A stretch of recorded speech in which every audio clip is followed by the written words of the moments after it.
I mean, we got a strong sweater game. I don't know what you're talking about. That for sure. We can. This is I didn't know what undershirt to pick for this sweater. classic white. White. I mean, that's Classic what I white. went with. Yeah. That's what I went with. Classic but white. I wanted to go with red. Yeah, I don't have a red shirt. I don't have a red that matches this red. I don't have a red that pinky matches reds. me. Red would just make me look more pink than I already am. It's not good. Not good for me. Bring out the shrimp undertones. Oh, the shrimp undertones are absolutely there. They would just be. I would be straight up lobster. I would go into different crustacean mode. I guess lobsters are redder than shrimps, aren't they? When they're cooked anyway. Yeah. When they're not cooked. Now you got me thinking about it. Did you hear that? Snow crabs are down like 90% this year? Like the population, got decimated. Not in good shape. Oh my gosh. Not in good shape. Terrible.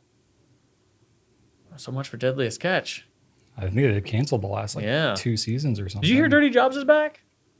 Yeah, new season last year. I knew that. I had no idea. I haven't seen it though. Neither have I. I just thought it was interesting. More power to them. Yeah. Are you ready to do this? Yes. We're recording? Yeah, we are. Yes, all right, let's do it. Welcome, everybody, to episode number 72 of the Goulet Pencast, where fountain pens are still a thing. I am Brian Goulet. I'm Drew Brown. And we are here with some strong sweater game today from Goulet Pens to deliver this casual and informal, tangential and extraneous, superfluous and extemporaneous fountain pen show where we talk about what's going on at the Goulet Pen Company and in our fountain pen lives. In today's show, we're going to talk about pens that we love more for the story than for the pen itself. Which pen that we would change from plastic to metal if we could. I don't think I've ever been asked that. The first pen that we ever sold at Goulet Pens. Little throwback in history there. Why Drew feels the way that he does about pilot converters. We're going to talk about the Goulet origin story when you and I first met, like pre-Goulet Pens on the playground back in the day. We're going to be spotlighting the TWSBI Precision Pen. Not anything new. We dug back in the archives on this one. And we're going to talk some nonsense stuff in our matching Santa Jaws sweaters. So I apologize about the assault on the eyes for those of you video watchers this week. Or you're welcome. Or you're welcome, however you perceive it. We're going to be skipping the Pencast next week, so this one is going to have to hold you over until after Christmas. So we're punishing your eyes so that you don't miss us too much. That's right. You'll need another week to recover. So, speaking of recovering, let's talk about feedback we've gotten from past episodes. Okay. All right. Most of our feedback was about some of the non-fountain pen things we discussed. It tends to be some of the more outlandish things that we talk about. Lisa says, I can't believe you made me look up the Rankin Bass holiday special to see if Donner was Rudolph's dad. Yes, he was. Okay. So he was the one that, Good memory, Drew. You'll wear it and you'll like it. Shannon and I quote that way too much. You've probably seen it many more times than I have, I would guess. But it's usually an every year thing for us. But why we quote it, I don't know. If we're going somewhere, I will just often say, "Ready, Santa," for no reason. It's not funny. It's not clever. It's just I just say it, and she does that thing like, "Yo, wear it, you'll like it." Anytime we are at the store without our son, and we see a hoodie that's on sale, but it's only a color that he doesn't like, and she'll be like, "All right, what would Donner say?" So you're getting the on sale hoodie, buddy. There you go. You'll wear it, and you'll like it. Anyway. Jenny says, let's sing it together, people. Oh, this is from your fun fact at the end of the last episode. Oh, boy. Let's sing it together, people. Feckless, the worthless reindeer, was irresponsible. And if you ever saw him, you would say he's ineffectual. Wow. I want more of that, Jenny. It's catchy. I want more. I want a whole song. Feckless, the... Feckless. So the worthless reindeer. Yes. Oh, my God. So harsh. So harsh. There were a couple feckless comments that were quite funny. Somebody said that there should be a reindeer named Milk Toast as well. There was some good ones. There was some good. Nice. Then Bravo 2014 says, watching Drew try to wrangle Brian for the carbs question is my favorite thing ever. There's a moment like that in every episode. Yes, I believe there is, where you are asked a what if question, and I do my best in futility to kind of steer you rein it in somewhere. to an answer.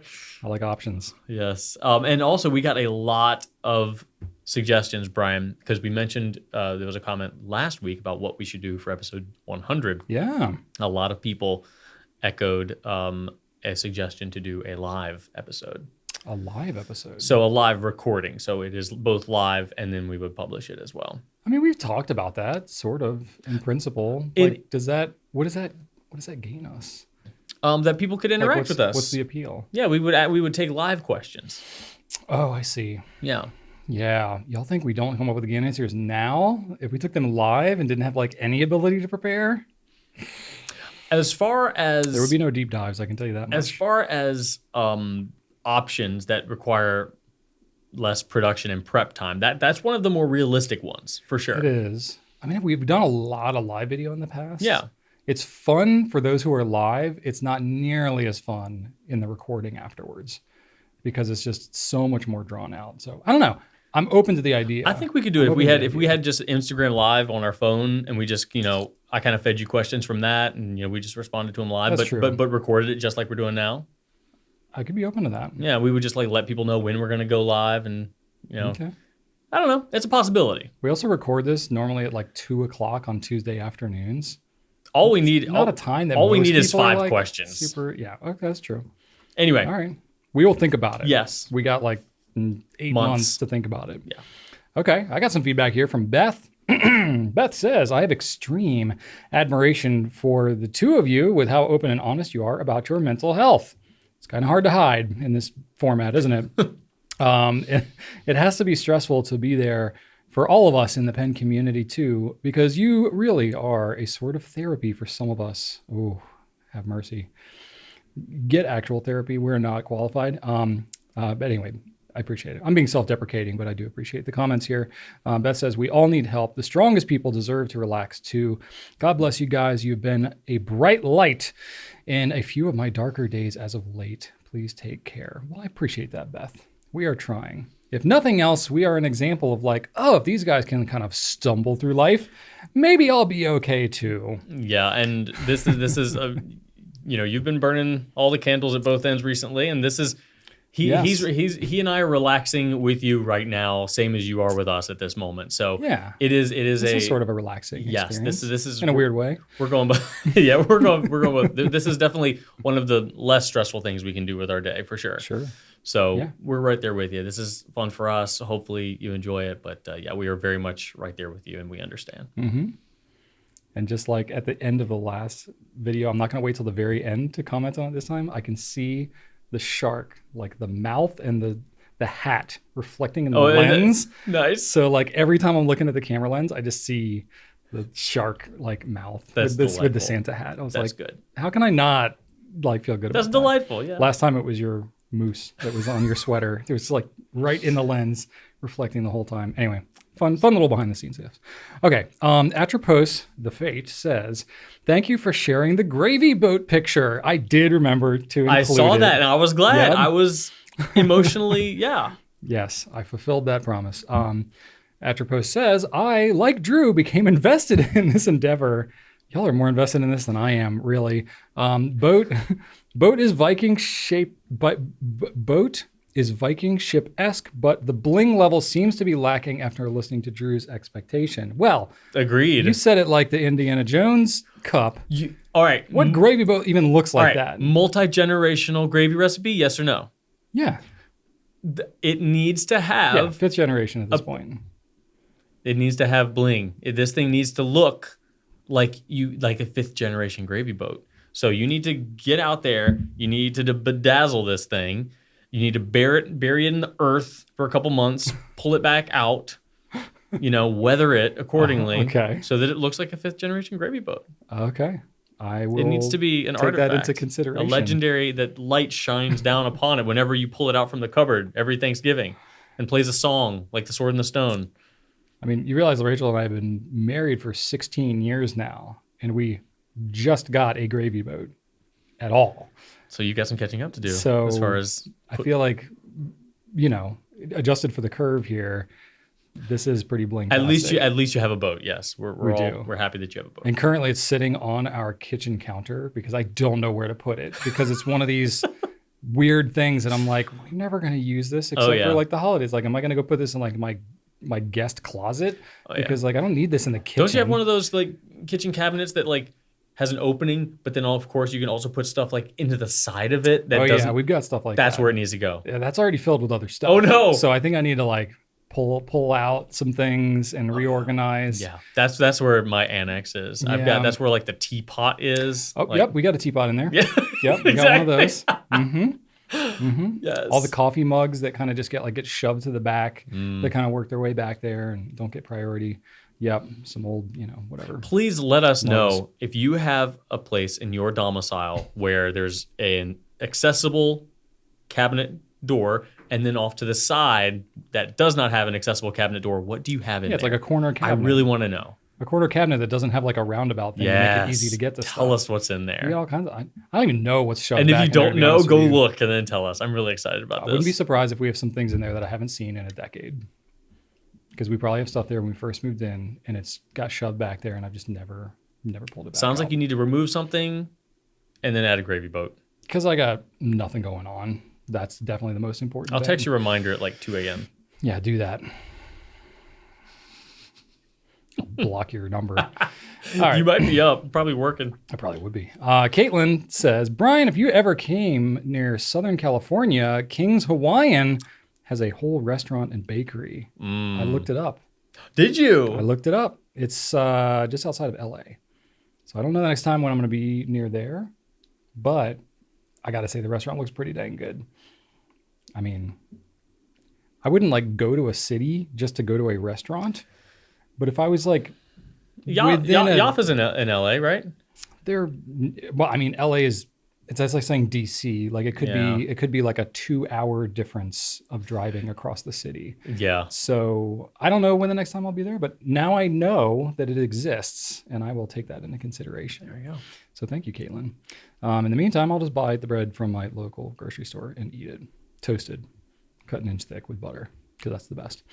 And then I have my own feedback here because I knew that this would happen. As I was trying to think of one of last week's questions, the whole thing about which pen would you come up with after one of your favorite movies or TV shows, whatever. Yeah, you did Princess Bride. I had just one of the least effective answers that I've had in a long time in this Pencast. And then I thought of something shortly after. I was like, I totally forgot about one of my favorite movies, Inside Out, the Pixar movie. I'm a big fan of that movie. It makes me cry twice every time I watch that movie. That's the freaking Bing Bong. Sob. Bing Bong why? is one. I don't like Bing Bong. I think he's annoying. Yeah. But I cry. Absolutely. He sacrifices himself. Absolutely. Oops, sorry. Spoiler alert. And then I also cry towards the end when the dad embraces his daughter. Oh, yeah. And then they have the mood that changes and the color combines. And I'm like, oh. Oh, yeah. That movie. Especially because my daughter is now turning 11. And she is like full on like up in that space. Every human being on the planet should watch Inside Out. It's so good. So good. Everybody. Anyway, I love that movie, and I thought it would be so cool to have a pen that reflected like the way that the memories look with like the marble with the colors or something. I don't know exactly how it would manifest, but I had a thought of like, how you have those mood rings that can like change color with like when you touch it. I think it's just like heat activated. It's not actually mood. But having a pen that like has, that whatever that is into it, so you'd like touch it and it would like change colors and stuff. That could like reflect the like mixture of moods that we sometimes all feel. That could be cool. I've never seen that in like the fountain pen world. There's like Etsy pens that people have made that have that. I have no idea what quality they are. Probably not great, but having like a legit pen that has that mood changing feature. Or you can just change it manually just so people know how you're feeling. Like, I just asked person if they wanted to, buy some of my kids' Girl Scout cookies, and they just changed it to green, which means they're disgusted with me. So I'm just going to take my leave. That's right. It's like nice passive-aggressive emotional communication there. You would need more than 3 pens, though, if you're going to do that, Drew. So no, it'd be one pen that you can... Like, you change the color of the pen. Like the Rocky Shorts pen. Oh, okay. All right, fair enough. Well, these are all great ideas. But anyway, so that's all we got for feedback for this week. Let's talk a little bit about some new stuff. Just a little bit. All right, new stuff. we talked about a lot. We're starting to enter in that time where like late December, not as much new stuff is going to come out. Just kind of the things that have maybe gotten delayed that were supposed to be here for the holidays, and it's like, oh, they're still eking it in. So the only thing really I have to talk about is a 125th anniversary edition Conklin Nozak. So this is a departure from most of the Conklin pens. It's a higher end pen, much higher, closer to that $1,000 price range, which is like, what, Conklin? All metal pen. It's got some interesting design elements to it, some interesting filling mechanism too. Yeah. The piston, I forget exactly what they're calling that piston, but it's like a one turn piston. Yeah. So literally it's like you twist it once and the whole thing can fill. So it's like a super fast filling mechanism. It looks very interesting. Yeah. And it's got a word gauge on it too. It's got these like Roman numerals on the side of it. And I was like, what the heck does that mean? It's basically like supposed to be every like 1,000 words that you can write or something like that. Which I guess you can write like 7,000 words or something. That sounds like a lot. I haven't like tested it. And it's an internal piston, paper so and the nib size and the type of ink and all that. So there's no way to not hyper accurate. No one's going to test that anytime soon. Yeah, but I mean, it's a novelty, right? All metal pen, magnetic cap. It's got a clip that maybe looks like a clip that comes from another pen brand. I'm failing to recall maybe which brand it is, but it seems to be somewhat similar. No, but basically, like I guess apparently Conklin had, the crescent. They've got a big history with kind of crescent things like that. So that's purportedly the inspiration for that. So I don't know. It's got some interesting things. I'm very curious to hear like what people's feedback is regarding this pen. Gold nib, of course, given that price. So Yovo made gold nib. So I don't know. Interesting. So I think very interesting. I think it's definitely worthy of doing something like extra special for such a remarkable anniversary. So I'm very curious to hear what people's opinions are of this one. So that's what I got this week, Drew. Yeah. And you got something pretty remarkable as well. So Conklin and Monteverde this week. The Monteverde Super Mega, which is a spiritual successor to the Mega. It's basically the Mega pen, which is a big chonker of a pen with a better clip. The old clip was like a little stubby, semi-useless thing. Old clip was so this one's got a normal clip, and that's really what makes it super, is a functional clip. This one is an all abalone pen. Abalone. The first one we had, the Super Mega, was an all carbon fiber pen. That's so right. Just a ton of carbon fiber. Yeah. We also had it when they did the first step, the commemorative. That was the Mega, not the Super Mega. Oh. That was the only time we've actually sold the regular Mega. Is the only difference with the little clip. Is a Super Mega just mean that it's like the design is on both the cap and the barrel? Sort of like you have Invincia and Invincia Deluxe. I think so. I think so. And the clip is different. The clip is different. Yeah. Okay, gotcha. So this was just going to be it's just a very large canvas for a lot of abalone. If that is your jam, then this pen has it. You can't get much more abalone than this. No, because it's a big pen. Yeah. So a big pen, a lot of room for abalone. And reasonably affordable for a pen with this much abalone. Yeah. Normally it's really and expensive. It's arranged nicely. It's nice. It's segmented. Spaced nicely. Not a ton of they're trying to make it like continuous because it's like a shell that is not the shape of a pen. No. So they have to like cut it into pieces and put it on there. It's not easy to do, but they make it happen. Yep. So steel Monteverde nib, nothing crazy with the nib there, but more or less just a big honking canvas for something pretty. So check that out. That's right. Don't leave it outside with your crows because they'll probably take it. They like shiny things. They like shiny things. Yeah. They'll like take coins and stuff like that. I'd like to see them try to take a Super Mega. They could do it. Crows are big. Yeah, they are. They're big. They could take a Super Mega easily. I feel like they could. Probably. I don't actually know that for a fact, but they're pretty big. Anyway, this makes no sense. Let's go on to the next segment, Q&A. All right, we're going to kick things off with a fun one from the Flying Spaghetti Monster. And the monster himself says, what is a pen you love more for the story behind why you have it rather than the pen itself? Ooh, that's a tough one. Yeah, I feel like there is a lot of emotional connection with a lot of our pens. I have a lot of pens that fall into this category. Yeah. Or like, I don't sit there and think about, do I like this pen more or the story behind it? But I would say just in general, there's a lot of pens that I am drawn every bit as much because of the story behind it or what it means.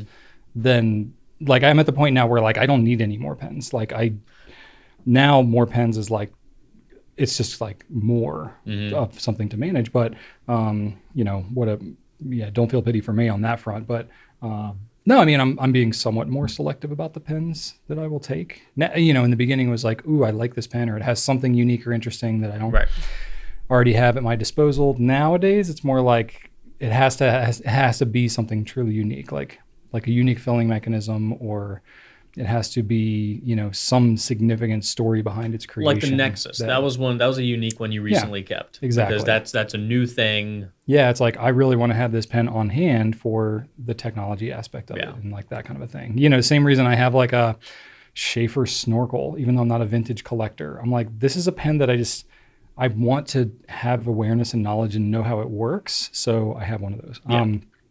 Like that kind of thing. But, some of these like aren't significant in terms of a story. It's just like cool to have for that pen's sake. So which ones do have a solid story? So, I mean, a lot of our exclusives. So the reason I have so many pens for the most part is like by default, I keep one of every exclusive that we do just because it's like a historical record. And, it's not something, there's a lot of pens that we've carried as exclusives that historically are more difficult to find information on. Even if it's stuff that we've carried, we have the information somewhere. It's like I can't at a glance find it on the internet or whatever. And I'm a very tactile person anyway. So I really appreciate having the physical object with me to remember that event or to be able to reference, if we've done something, or, especially because like anything in digital form, I don't know. It's like if we're trying to compare something or if we want to reference it in a future video, having the physical pen, you can't replace that. What about story though? Picture. I mean, so there's a lot of like story just in general to like the exclusives that we do. Like what? Well, first off, the whole reason I'm really drawn to the exclusive thing is because like the whole origin story of Goulet pens. I was a pen craftsman. Yeah. So I sort of had to, in a way, let that dream die when we started selling commercial products and I dismantled my workshop and I was like, I'm not going to make pens anymore. Like that was, I mean, obviously it's worked out, but there was like a small part of me that regretted not being able to fulfill that. So I think in a way it sort of scratches that itch a little bit. It's like I'm not making the pens, but I have a hand in creating these perhaps. So I do have some, personal, call it pride or whatever, connection to the unique things that we get to bring to the world. There are certain things like I think about, Sailor, like our exclusives that we've done with Sailor, super meaningful. There's a long story to our relationship there, and just being able to work together on that is like super, like it's a huge honor. Yeah. So that's really cool. Any pen that's like the first like pen of a brand that we get to do as an exclusive is always a milestone. Mm-hmm. I think about like our Edison pens, like the premieres. Not only was that the first pen that we did as an exclusive with Edison, that was our first exclusive that we ever did. So that was super meaningful to me. Probably the most successful exclusive brown pen. It is the longest running exclusive brown pen that we carry because we still sell the cappuccino. And so we came out with 3 pens with that one. We came out with a matte black one, which was Brian Gray's pick, the blue one, which was my pick, and the cappuccino, which was Rachel's pick. And we sort of jokingly said like, oh yeah, we'll see who sells better over time. Well, Rachel's has beat ours out by like a decade. So, there you go. There you have it. Rachel's good at picking colors. But honestly, I think the ones that are probably the most meaningful are the handmade pens that I made back in the day. Yeah. Now, most of them are more or less garbage, like as a functional pen. Well, you only kept the garbage ones. I only kept, we were so broke. I had no money. I tried to sell all the good ones. I sold everything that I possibly could to get this business off the ground. So basically I was left with like parts and broken prototypes and the ugliest crap that couldn't sell at a show. Like even for like $20 wouldn't sell. Can you believe that? Like handmade wooden pens I couldn't even give away for like below cost. So those are all the ones that I still have.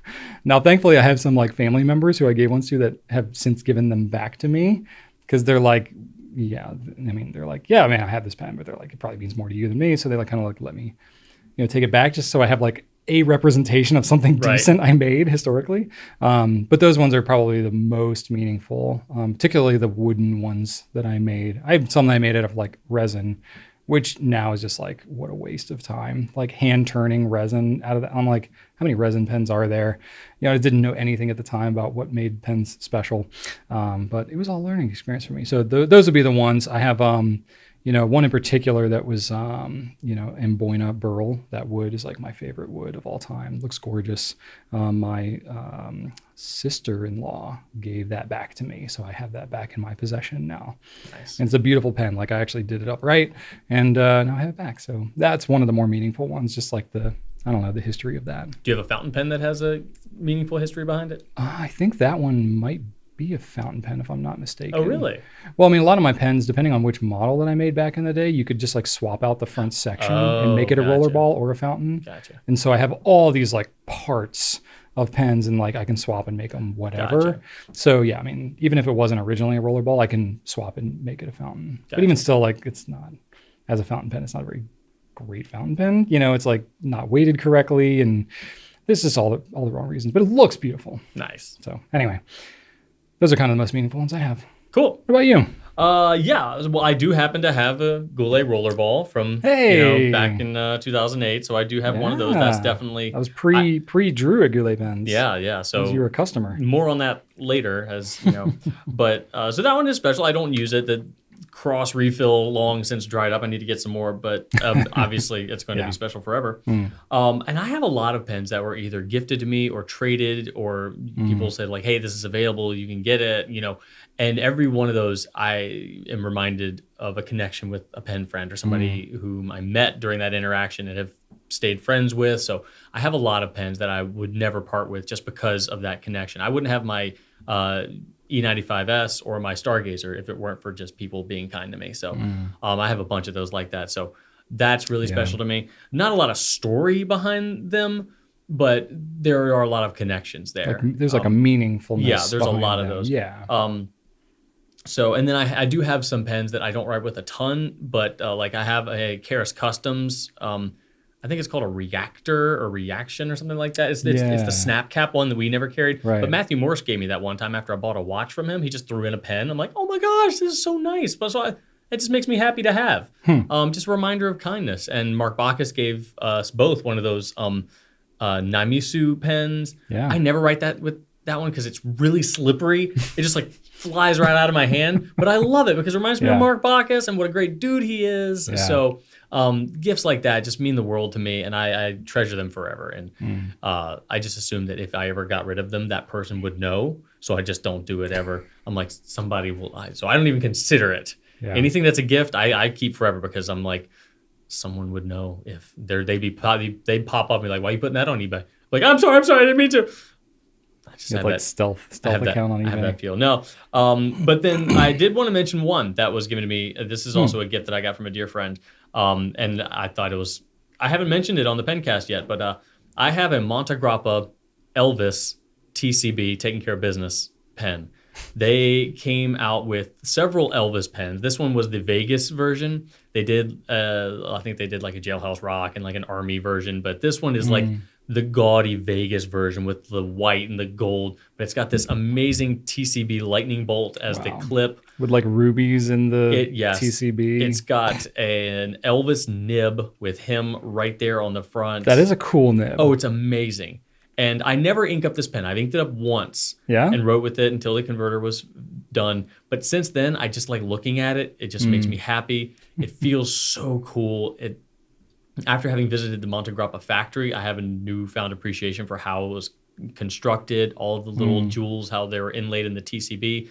And as you know, I love to say TCB whenever I'm taking care of business. You do say that quite a bit. I have TCB, a light up TCB sign in my office. I have a custom wax seal that has this lightning bolt, but it says DCB for my initials rather than TCB. So I'm a big fan of this phrase, and this was given to me having known that about me. So it's one of the most expensive pens I have as well. So, doubly impressive and special to me. So this one is definitely a pride and joy for a lot of different reasons. So I figured I'd share that. I'll snap a couple pictures for it of it as well, so I can show people some close-ups because this really does need to be appreciated close up. Yeah, it just screams like early '80s Vegas It really does. Late 70s Vegas. So this one is rad, and I love it so much. But I never, but I don't. It's not a use pen. It's just a look at and enjoy the meaning and the story behind it pen for sure. That's really cool. Yeah. So that's my highlight for this question for sure. Actually, I just thought of a couple other pens as you were talking. They're like interesting acquisition stories. You've mentioned before on the Pencast that King of Pens you got from Japan. That's one of them that I was thinking about. So I went to Japan to Tokyo with our distributor for Platinum. It was their Platinum's 100th anniversary. So they had some retailers go, and I had the honor of going, which was cool. It's the first time I've ever been to Japan or Asia at all. So that was a wild experience. But one of the things is I wanted to check out some of the pen stores that I've heard about in Tokyo.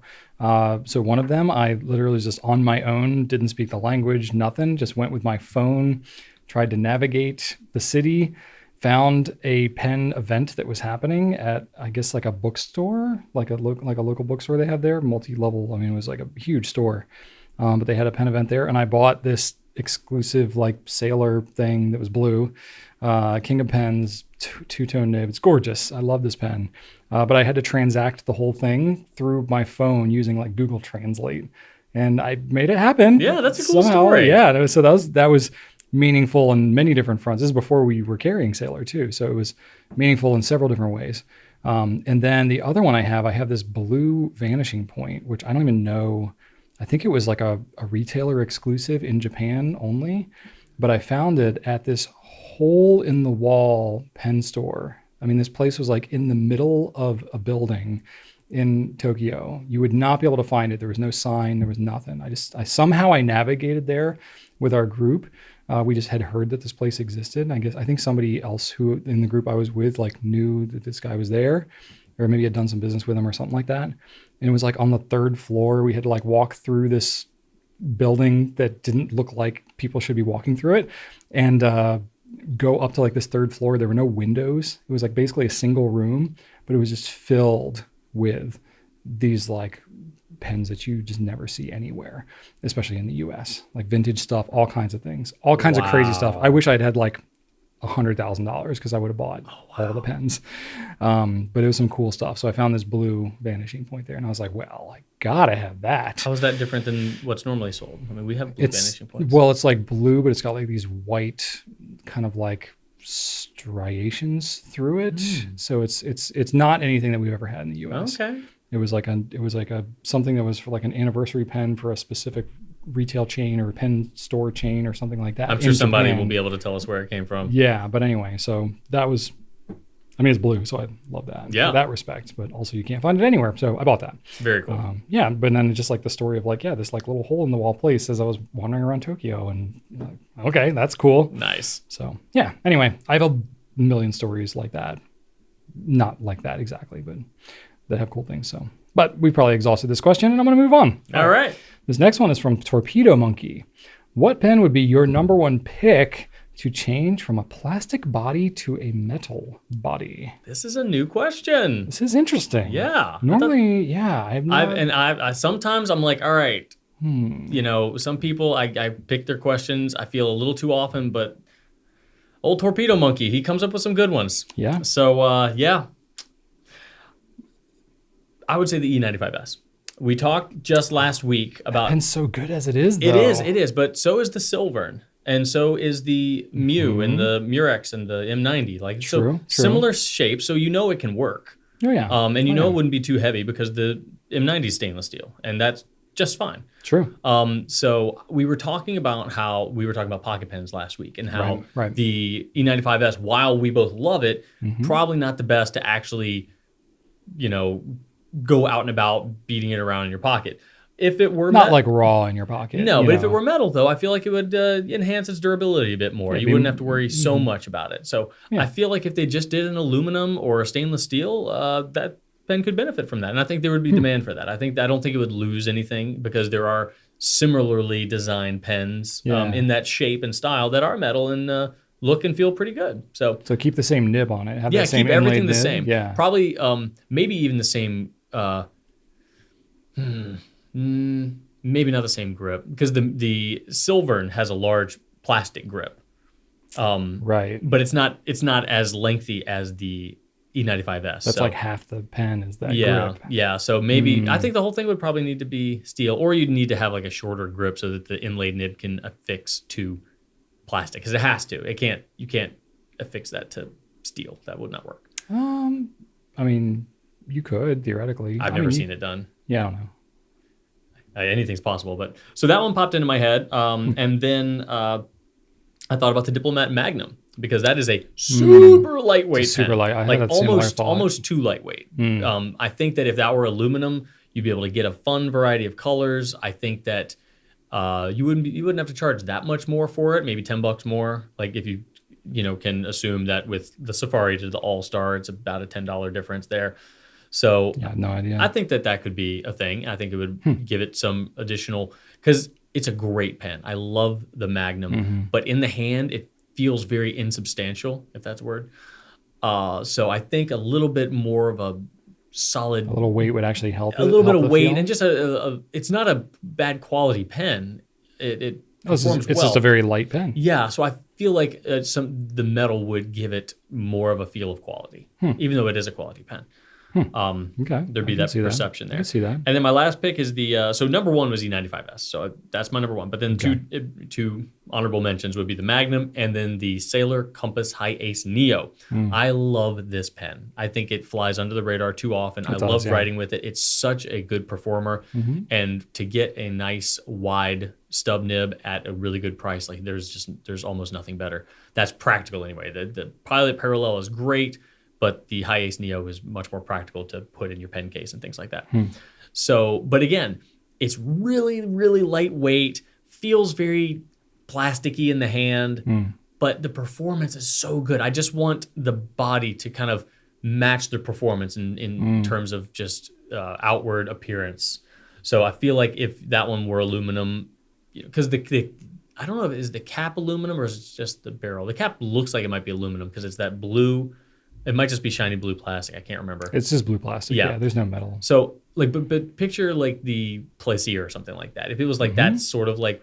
Yeah, it's like a thin aluminum. Yeah, very thin aluminum. I think that would be great. I think that would bolster its just aesthetic value and do justice. Like the Magnum and the High Ace Neo both have great nibs with great writing performance.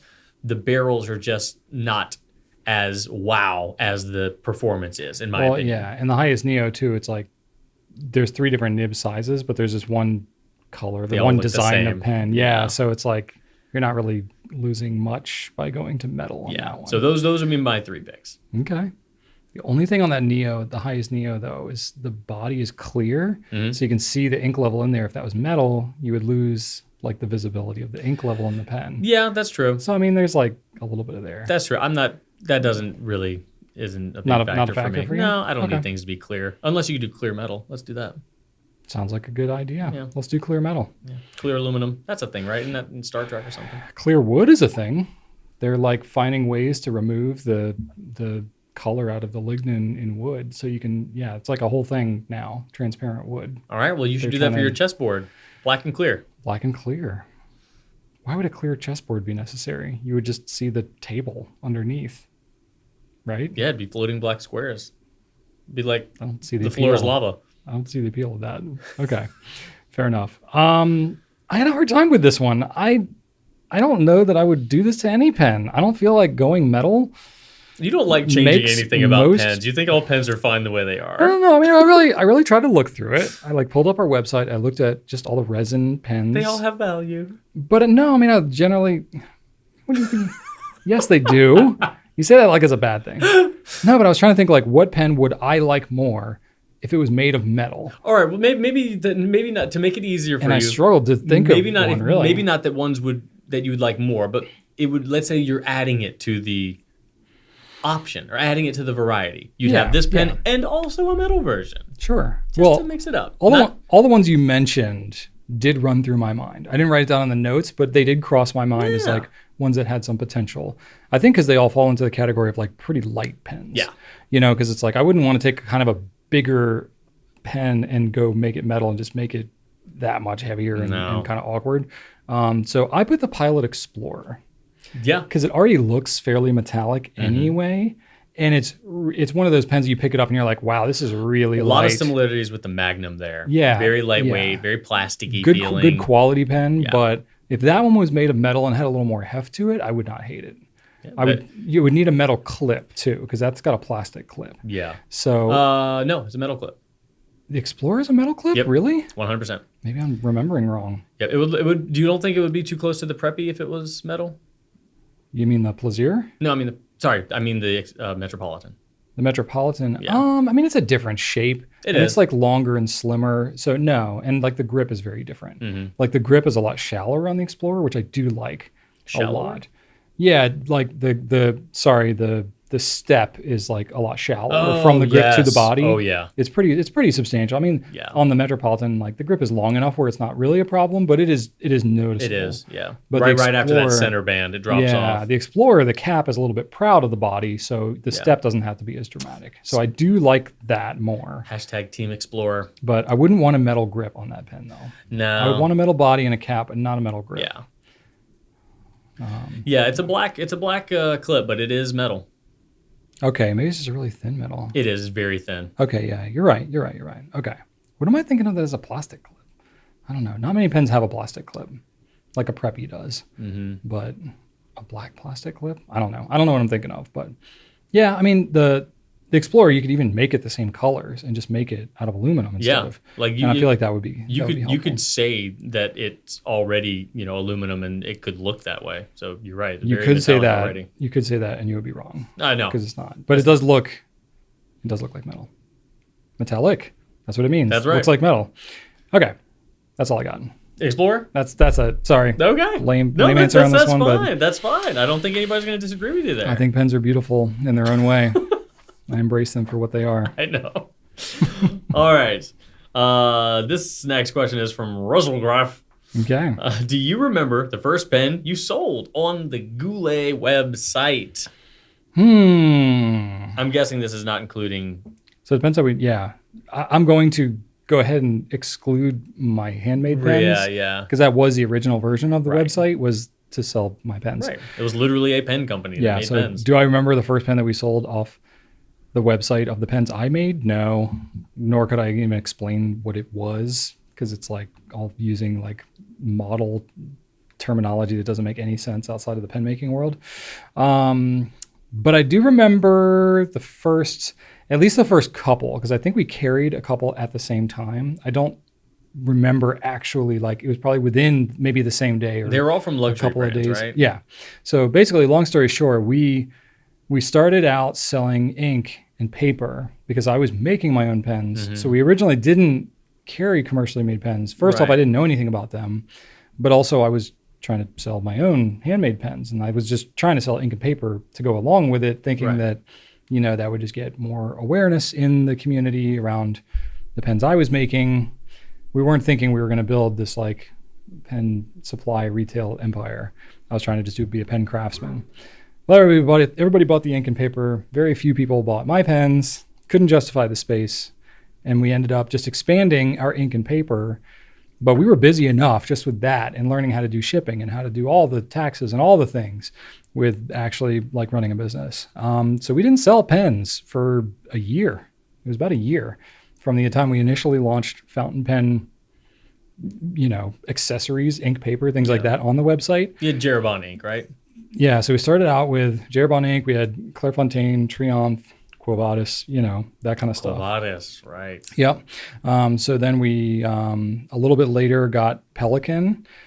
So we sold Pelican. Just ink. Okay. Yeah. We were really just thinking ink. So that was a second distributor, though. That was a second distributor, yeah. And moving on up. So then, then we tried to expand pretty rapidly from there. We got like Private Reserve and Diamine, and we were trying with like Lamy and Pilot and all that, but nobody really wanted to. You had all those ink brands before we sold Pen 1. Yep. Wow. Yeah. I didn't know that. Yeah. In fact, we started, we had ink samples, we started doing that before we even had any pens. Really? And then we started the Ink Drop, which was our monthly ink sample program. We started that in September. You started that before pens? Yeah, it was September of 2010. Didn't know that. Yep. Oh, we didn't sell. It was around the same time. So, I mean, we initially started the conversations in that like fall of 2010. with our distributor who is Noodlers and Platinum. And, the Platinum Preppy was a pen that we were very aware of and was super affordable. And honestly, some of it was on my part, just confidence. I didn't have experience with fountain pens. I was very intimidated by fountain pens, just in general. Even after having made them? Yeah, I mean, I made them, but I didn't really make fountain pens. I was making the barrel and like cap out of wood that fit on hardware, So I would buy the hardware, make the wood parts and stuff, and then just press it all together. Did you write with any of them? I mean, yeah, I wrote with fountain pens, but I didn't know anything of what I was doing. Yeah. You know what I mean? So I really didn't know anything about fountain pens. I just had like a cursory awareness of what they were, but I really didn't even know how they worked. Was this so this was pre-DC Pen Show? So originally it was like pre-DC Pen Show 2009, before we even started selling any of that stuff. Because you bought one at the show, right? So it was before we started selling any fountain pen stuff. I was selling pens, and again, the kits that I was, the pens that I was making, these extra pieces came in kits. You could get like a roller ball or a fountain pen version, and it was basically just the grip that would swap out. Right. So I had a bunch of pens. I was selling roller balls primarily, but I would see the same kits that I was, making these pens in fountain pen versions, and I was like, that's really interesting. Like, who's buying fountain pens, And it's like, I would talk to other pen makers, and they're like, yeah, every now and then some like weirdo requests a fountain pen, so I make it for them, and I don't really know what it is, but here it is. And now I'm like, okay, I don't really understand that at all, because like the whole craft pen making world is an entirely different world. Yeah. It's essentially like a lot of hobbyists and retirees and stuff like that are just doing it as the craft, which I fell more into that group at the time. But then I went to the DC show because I was thinking, I'm going to sell like my pen wares to this group of people. Like, it's an entire, building of people that are interested in pens. You brought pens to sell at the DC show? I was prospecting the show. Oh, I see. Because I was thinking about maybe this is a place I could sell at next year. Because I was doing craft shows and wine, events and things like that. I'm not going to say I was selling many. You were attending. I was doing them exhibiting. Try to find like, how do I sell these things? And then that's when I went to the DC pen show off a tip from a friend of mine who also made pens. He was like, oh yeah, there's this fountain pen show. And I was like, well, I've heard of fountain pens. I've seen those kits, but I have no idea how they work. Let me see what this is all about. And I went to the thing and I was like, oh my gosh, what is all of this? And you bought I bought like Plaisir or something like that. What'd you buy there? No, I didn't buy any pens there. I thought you bought a pen. I bought some ink and I bought some paper. Oh. So that I could use it on my. I literally was only thinking at that time I didn't know what I was thinking. Oh, okay. So no wonder. This is like August 2009. So even after that, fountain pens were still a big question mark. Oh yeah. Oh, okay. Oh, yeah. I was remembering wrong. I thought everything was a big question mark for me back then. I thought you bought a pen there. No, I did not. No, I didn't know anything about pens. Yeah. I barely understood how fountain pens even worked. I was like, oh, you have to fill the pen with ink? So where did you get your first pen? I don't remember. Yeah, I ordered online. How about that? Yeah.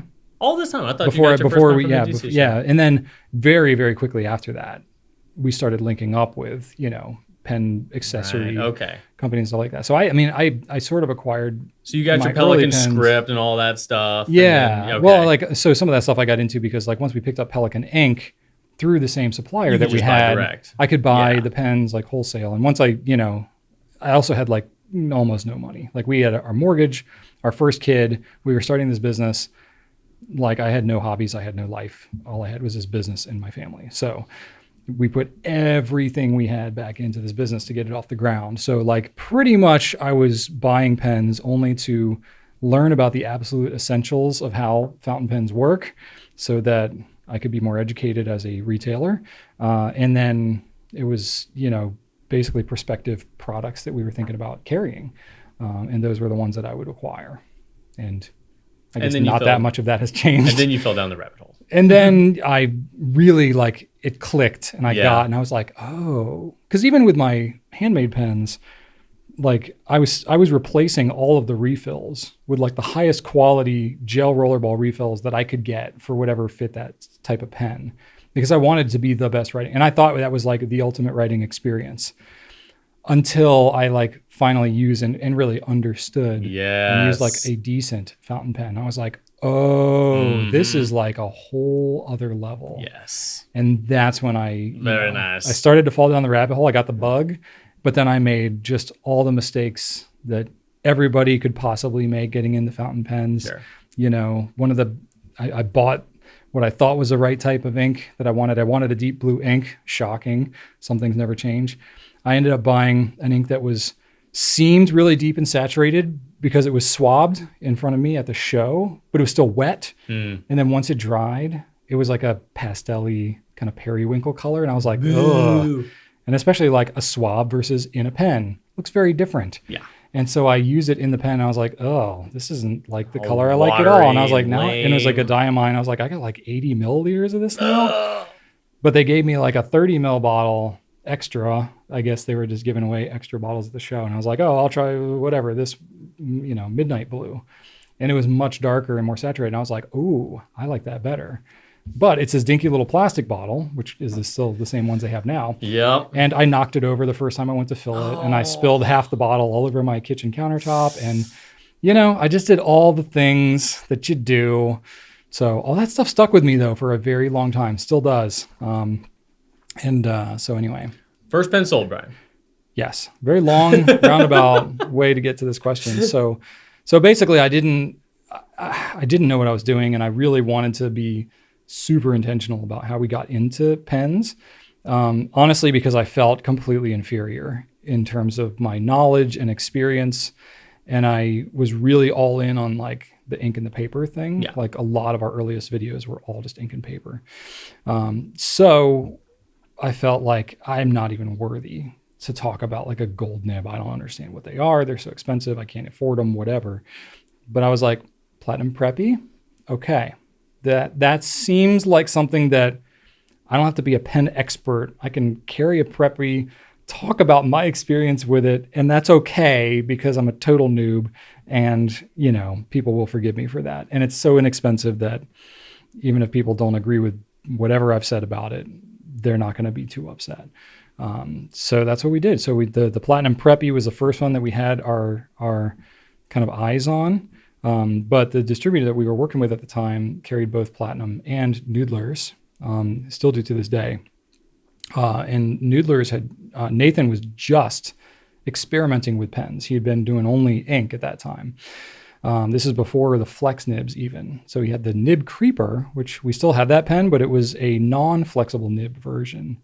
And it was this honestly really ugly yellow, like mandarin yellow color that I do not like at all. But they like threw that in with one of our orders and we're like, we think you guys could probably sell some pens. Like, why don't you just try this one out? And I used it and I was like, for the price, like this is a pretty all right pen. It was like $14. Yeah. And I was like, between that and the Preppy. So I remember like we kind of dove into the pen thing with those. I don't remember which one was the first we sold, but I know that like it was the encouragement with the distributor there that we sort of got over that like initial hesitation. And of course now that's like a very important part of what we do. So baby steps. And we like kind of worked our way up the ladder from there. But this is before we carried Lamy and Pilot and all of that stuff. We really had to kind of like scrap our way up the ladder, so to speak. But yeah, that would be it. If I had to say like which was the first we sold, I would say it's probably the Platinum Preppy. Yeah. Because the Noodler's Nib Creeper was not even like a very well-known pen at the time. It was very speculative. Yeah. He would come out with them in like tiny little batches at a time. But the Preppy was really the one that was like the most known. So. And still going strong. It is indeed. All right. I got a question for you, Drew. Bring it. You need to explain yourself, according to Ashley in the lab. It says, Drew, can you explain your feelings towards the Pilot converter? I'm assuming the Con 70, but there are multiple Pilot converters. I have feelings about I'm sure you have feelings about all of them. Yeah. Why don't you share all your feelings about Pilot's converters? Okay. Well, first of all, I don't hate Pilot's converters. I don't. I love that you disclaim that. I know. Well, from the beginning. I trash them every now and then, and I do it in jest, partially. They're fine. They really are fine. I think that what I do, and this is not Pilot's fault, but Pilot has their pens are so consistently high quality, like in every price range. Yeah, really. From $10 to $10,000, Pilot pens all write wonderfully. Yeah. That is amazing. It's pretty so in contrast to that, their converters are weak. In contrast to that, because everything else is so excellent. It's like by comparison. Exactly. By comparison, their converters are the weak spot of their whole game. So there's that. Like, I don't hate them. They'd be fine if they were any other brand, but because they're Pilot, they kind of stick out a little bit more, you know? So the Con 40, this is the successor to the Con 50, which was already kind of like, they're smaller converters, not a lot of capacity. But we were excited because the Con 50 didn't fill super well, and ink would sometimes get caught up in the weird step where that funky metal agitator cup was. Yeah, they like added an agitator to the back to help with the ink from hanging in the back. But then that agitator was kind of big and took up like that had problems precious with ink capacity it had. So when the Con 50, when the Con 40 came out, we were like, oh, good, finally. And it just had different issues. It's still difficult to fill. It's needlessly complicated, and it doesn't have a high capacity, and it's tricky to get a full fill on. So that's just the way they are. It's just a little glaring because of all of Pilot's other stuff are really good. And honestly, it's easier to fill with a syringe. The Con 70, I've also spoken about a few times as being frustrating. This one I don't understand as much. So I love the Con 70. This one it has a great ink capacity. It does. It is easier to fill than the Con 40, but it is still quirky, and it does require instruction and figuring out. It's not just like your average converter, which everybody else does right. Just you stick it in, you twist it, you go. Like, it doesn't need instructions. The Con 40 and the Con 70 should include instructions to get a little bit more of a hurdle to it. Yeah. So, and there's that, and it's very difficult to clean all the way, especially if you're not using a syringe to really like flush it out. If you just have a Con 70, it's a little more complicated. If you just have a Con 70 and you're just trying to get the water out using a faucet and its normal operation, it's going to take you a long time. And then if you tap it on the table, more ink shows up from up in the innards because it's just needlessly complicated. It does have some innards. Yeah. It's got some stuff in the back where the knob is. And I was like, where is this coming from? And it just is so exhausting. So it's just, they're both needlessly complicated in my opinion. And yeah, honestly, I refill Pilot cartridges these days because if I'm using one of those two converters, I just refill them anyway. And cartridges are easier to clean than either the Con, I keep saying 50, 40 or 70. That all being said though, you can get a full fill on both. In fact, somebody did 2 great videos on how to get a full fill on both the Con 70 and the Con 40. So it can definitely be done, but I would also argue that a video shouldn't be necessary in order to simply fill a converter, but it can be done. It's not impossible. There's nothing wrong with them. They're just a little quirky and finicky. So yeah, that's basically it. For me, it's just they don't seem like they belong within the Pilot brand. It's like they have these geniuses making their pens, and then they have some random guy who just made the converters that is like, I don't know, I don't want to insult any other occupation, but I was just going to pick a random occupation. He's like, oh yeah, make some converters. And he's like, okay, yeah, sure. But I know they could do better. I know they could. I mean, they've done it very intentionally. It's not like they grabbed some off-the-shelf thing. Like, they are specifically made for Pilot, but it is, I know what you're saying. Like, and I think it's the kind of thing like they've engineered it to try to address these things, but it's then made it more complicated. It's just so unlike Pilot. Yeah, it's like everything else just works. If you look at the precision and how they're able to create things that work every single time, and you take like a piston unit like what's inside the Heritage 92 or the Custom 823, the vacuum filler or the internal pistons, they work marvelously. The piston of the Heritage 92, smooth and effective. Love it. I have to wonder, like, I don't know the full history of Pilot and their like cartridges and converters and stuff, but I mean, they have had the like Con 20, like the bladder converter. They had that for a very long time. I don't know that they're even regularly doing that, but like, I don't think the Con 20 is being made anymore. I think that basically got replaced by the Con B. But if I'm not mistaken, I believe that was more or less more of the standard type of converter, like the bladder squeeze type converter. So you think they have a longer history with that style? I would imagine so. I mean, think about it. Pilot's been around for 100 years. So like, it would make a lot more sense because like bladder technology is a lot older. You had like lever fillers and crescent fillers and stuff like that. They all use bladders. So my assumption probably, without knowing like the full depth of Pilot's history, is that probably the pens were designed around a bladder filling system for a long time. Because in my view, part of what makes it so challenging with Pilot with their converters is that super wide opening at the end.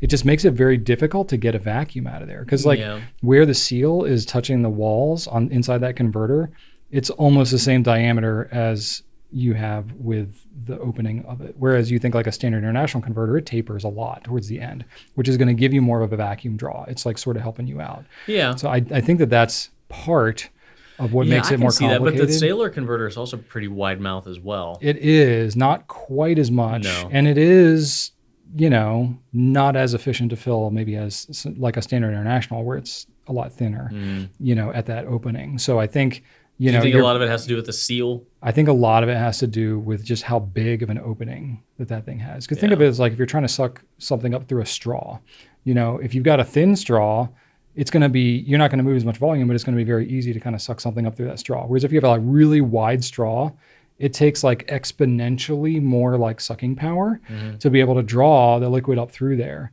And I think that's sort of what you have with basically any of these Pilot converters. So they can't just change the converter there. They need to rework all of their grip sections on all of their pens, and then it wouldn't be backward compatible. Well, backward compatible going back decades. Yeah. So I think maybe, they're kind of locked in a little bit at some point. And they do have that weird kind of post that kind of ejects outward from inside the grip section. It's got like a little shroud around it that kind of holds it. Yeah. So I mean, I don't know. I think in order to address it would require just a lot, not just on the like redesign of the converters, but also of the pens. Yeah. And it's just, I don't know how practical that would be for a company of their size. Maybe they just know that they shouldn't be too perfect. They're like, you know what? We don't want to be perfect. Let's just. Nobody's perfect, right? There's always a drawback somewhere. Exactly. And, the thing I will say is if you are going to refill their cartridges, they're like friggin' like rock solid. Like you can reuse those cartridges. You can't squeeze them at all because they're so tough. They're okay. They're less tough than the platinum ones. Oh, the platinum ones, those ones are like you might be thinking of platinum ones. I am, But the Pilot ones are the ones with that big cup on the end of it. Yeah, but they're still pretty solid. Oh, yeah. So I mean, refilling those is a very viable option. Yeah. And it's you get twice the incapacity refilling a cartridge anyway. Yeah. So I feel like they have alternatives that are very acceptable. Yeah. And it's like given how great everything else is on most of their pens. I feel like if you got to compromise there. I completely agree. Plus, I really don't think that the converter thing I think it's way bigger of a deal in the US than it is in like probably most of Asia and certainly in Europe. Like it's just a much more cartridge centric, kind of environment. So again, this may be more of a US based thing that we struggle with. But. Yeah. The Con 70 though, I mean, the Con 40 to fill that requires some trickiness, but I'll link the videos in the description of the video. But the 70, basically, you just need to hold it upright to do it, and it'll feel just fine. Yeah. So it is super helpful to know those tricks. But I hear your argument that like you shouldn't have to like watch a video of this like specific hack to be able to fill it that way. But once you know how to do it, it's really not that bad. Yeah. All right. Last question here is from Alex. And this is an interesting one. Alex says, hi. Hi, Alex. A question for Brian and Drew. I love their talks about pens, but I've always wondered about the story behind their relationship. How could Brian and Drew take us back to how their friendship started and how they became where they are now in detail? Sorry if this is not where you should be asking questions. I think it was an email. I don't know about in detail, Alex, because that's like... We're going back a ways. That's a lot, but... And neither of us are great on the details. But I definitely think we could hit some high points because it is interesting. And this is something that I've seen repeated a few times in the past. And once I see a question kind of show up a few times, I'm like, all right, let's. I mean, we've like alluded to it and spoken about certain parts of it. Yeah. It started in second grade. Was it second grade? Second grade. I literally don't even remember the exact. Yeah. Well, as a treat for everybody, I will include class pictures from second, third, fourth, and fifth grade. Oh, that's right. We have them all. We were in the same class. So in our elementary school, there were 3 classes per grade. Were we in the same class all those years? Yes. Gosh. Yeah. I don't remember much of those times. So we were in the same second grade, third grade, fourth grade, and fifth grade class, which was pretty lucky, I'd say. Like you had three teachers for every grade, 2 or 3, I think. 2 to 3, yeah. But we were there for the entire time. Some say could say it was fate. We were just meant to. There we go. Whatever. One funny thing in second or third grade, I think it was third grade, both of us have a memory of somebody getting a trapper keeper thrown at them. And I thought I got hit by a trapper keeper, but then he says that he got hit by a trapper keeper. I thought that I got hit by it. Somebody threw a trapper keeper somewhere, and somebody got hit by one. And to this day, neither of us really... Is it possible we were standing next to each other and the trapper keeper hit both of us in the face? I don't know. It's possible. You know what? Maybe my memory is that someone hit me with it. I don't remember actually one being thrown. Oh, I remember being chucked because I remember we were sitting in a U shape. Yes, I remember it was a U shape. And I remember it was a dark green trapper keeper too. Like I remember weirdly specific details about things that don't really matter. But then I'm like, what grade did we meet? I don't even remember. I think mine was different. I think it was a different trapper keeper. Did we have multiple? Did we have one trapper keeper assailant? I think Josh Parker actually hit me with one. I don't think it went airborne. I remember being airborne. I think that might have been 2 different things. Wow. How about that? Trapper keepers, man. Okay, so that was definitely a third grade thing. We survived the event. And then fourth grade, I think, is when we talked about Power Rangers the most. Third and fourth grade. Was that fourth grade? Yeah. We were very I don't remember if it was third or fourth. I seem to remember fourth. It was both. Grade. I think they Power Rangers, I mean, that was like 93, 94 when at the height of United States Power Rangers fever. Yeah. Like they were everywhere. So we definitely did that a lot. They had some of the coolest action figures. Oh my gosh, yeah. Just the toys alone were super rad. Oh yeah. A lot of fun there. I remember reading a lot of you were a big Garfield fan. You loved Garfield. I love Garfield, but you had a bunch of Garfield books. I had a lot of Garfield books. And then we also hung out with our friend Mark, who had a lot of Where's Waldo books. Mm-hmm. And that was pretty cool too. If you had a lot of Where's Waldo books as a kid, you were pretty popular. They only have Where's Waldo to this day? There's only 7 books. They never made any. There's not that many of them. They made all of them in the early 90s and then just stopped. Basically. Wow. You would think that they would milk that, but no, they really haven't done that much. That's just the core one. But I mean, you look at you open those books. Have you looked at them as an adult? I'm sure you have with Archer, right? There's so much going on in those books. Absolutely. I can stare at them now. I'll sit down with my kids or my nephew or whatever, and I'll look at it for a while. And I understand some jokes in there that I didn't understand as a kid as well. This is also true. Yeah. Yeah. And then in fourth grade, we were very much into Animaniacs. Oh man, I named my gerbil Wacko from Animaniacs. Do you remember? I don't know. It was the 3 of us, me, you, and Mark. Okay. The 3 of us had enamel pins. I remember this. Did you buy those or did Mark buy those? I didn't buy them. One of the 2 of you bought them and then gave them to the other 2. I don't remember. It seems like something I would have done because I was very obsessed with Animaniacs. Yeah. So either you or Mark brought in, there was 2 Yakkos and a Wacko. Mm-hmm. And I got one of the Yakkos. Yeah, I kept the Wacko. Okay. I loved. Okay. I was into Wacko. So I guess so that was very much, we had enamel pins from the Animaniacs. Where would I've gotten those? Do you remember those pins? I do remember that. I'm trying to think if I still have that pin. I definitely don't. I probably don't. I don't have that much. I remember the pose. He was leaping, 1 foot out. But I definitely remember that. Do you remember? I think I got it at the WB store. Do you remember that? We had one of those Regency at the Mall. I think there was one at the Virginia Center Commons as well. Was it really? I think so. Oh, I remember the one in Regency had a big light. I'm thinking a Disney store. No, there was never a Disney store there. Yeah, there was. Was there a Disney store? Maybe. Both of them had Disney store. The Disney store in Regency was on the 2nd floor. The Disney store in Regency had Disney. No, they both had Disney. Did they? They did. The Regency Disney store was up on the 2nd floor. The Regency in Virginia Center was over by the fountains near where the Old Navy eventually got Maybe built. that's what I'm thinking of. Maybe the WB was the other one. No one cares. Anyway, yes. Specific memories. Do you remember the Nickelodeon Director's Studio game you had? Oh, yeah. So I would come over to Brian's house, and that was one of our favorite things to do. We would make cartoons using this computer program. That was in the earlier days of computers. I don't think my family had one at that point, but your dad being on the bleeding edge. Well, my parents had a desktop publishing business.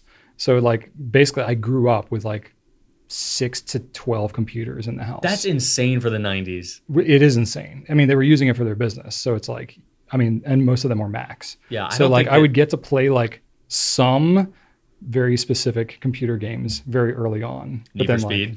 Need for Speed, that was a good one. Yep. Oh, I love that Brian game. Goulet was The OG Need for Speed, like 6th grade. Heck yeah. Yep. I still love those games. Yeah. So we were like pretty good friends in elementary school, and then in middle school a little bit less, high school hardly at all, but in middle school was the time where we had homeroom together.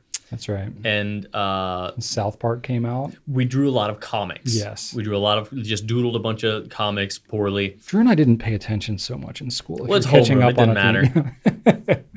But then that was also the year of the digital pets. Oh, yes, I remember those. And you had one, I basically copied you. You had a red one that had like... Tamagotchi? Was that the... No, you had that was a name brand one. Yeah. I never got name brand stuff. It was definitely knockoff. You had a knockoff one, but it was different animals. You could like pick which animal it was.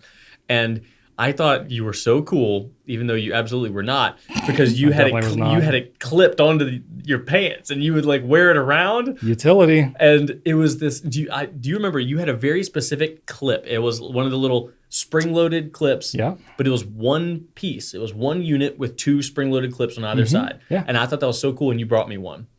I don't remember that, but I could see that. You brought one in for me. I'm like, now I can wear my digital pet like Brian and be super cool. Oh my gosh, that's so funny. I had no idea you like looked up to me so much for that. Dude, like I thought the knockoff pet was pretty cool. I had a Tamagotchi, but I'm like, oh, Brian has like, he could pick like different animals. Like in my brain, that wasn't a knockoff. That was like extra. So maybe that's how my parents like spun it to me. And so probably. I just like went with that. Yeah. Probably. But yeah, like we wore our digital pets on our pants. I remember that. Oh man. Yeah, not cool at all. I remember that the little chain thing that you're talking about. I forget what it's called, but it was like a spring-loaded hook on, but double-sided, one solid piece of metal, aluminum. Yeah. Yeah, I went to the like a hardware store and got that with my dad, like that's because I wanted a wallet chain. How 90s? Oh yeah, like middle school is this? I had a parted down the middle bowl cut black hoodie, and like you were that was like your shorts, uniform. Like you wore that black hoodie every day. Knockoff Vans shoes. I was a poser through and through, classic 90s like poser. And I wanted a wallet chain, and that was the clip thing. I went with my dad. I was like, Dad, I want a wallet chain. He was like, what the heck are you talking about? And so I like went to the heart. He's like, you want a chain? Okay, let's go to the hardware store. We were going to like Hot Topic or anything like that. It was like, no, okay, I'll go where there are chains. I'll go where there are chains. And so I found this like totally utilitarian like spring hook thing. It was probably made of some kind of like construction grade metal or something. Galvanized steel or something whatever. Like that.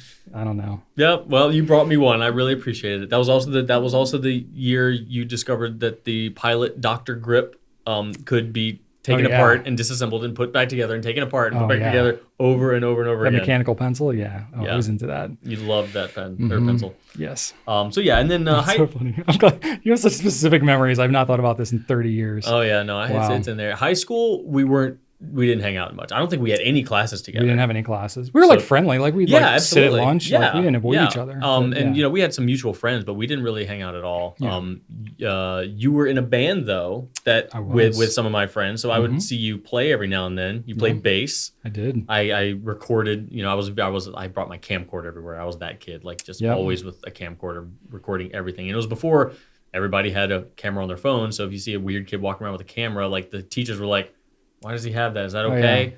I don't know. I guess it's fine. Like the Freaks and Geeks, like that show. Yeah. It was kind of like that vibe. Yeah, it was. But they didn't I didn't get in trouble because there was no precedent for a kid recording things he shouldn't be. So they're like, I guess that's fine. I remember you just literally like walk around the school, like just recording everything.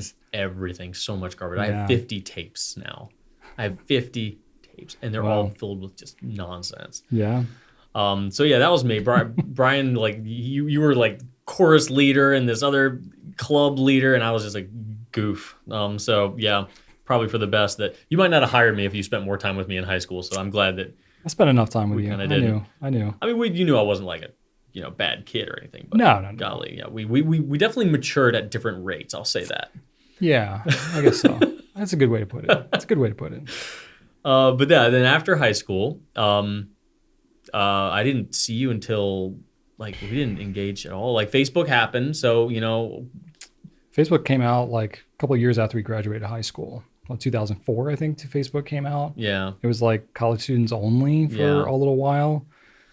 But I was sort of active on Facebook in college, and then sort of not really. Yeah, so but I don't much think that I afterwards. even, I didn't even, I basically, it was probably about 6 years went by until, I Easily, got yeah. married in 2008. So around then, Yeah, it was pretty much right before then. yeah, around then I had noticed that, because on Facebook you had talked about your business, you were making pens, and I only had 2 groomsmen, just my brother, so I thought I could afford something nice for him. So I was like, you know what would be cool? A pen for my old buddy Brian You're like, Goulet. these pens are nice, and he doesn't know what his labor is worth. Right. So they're affordable enough. Yeah.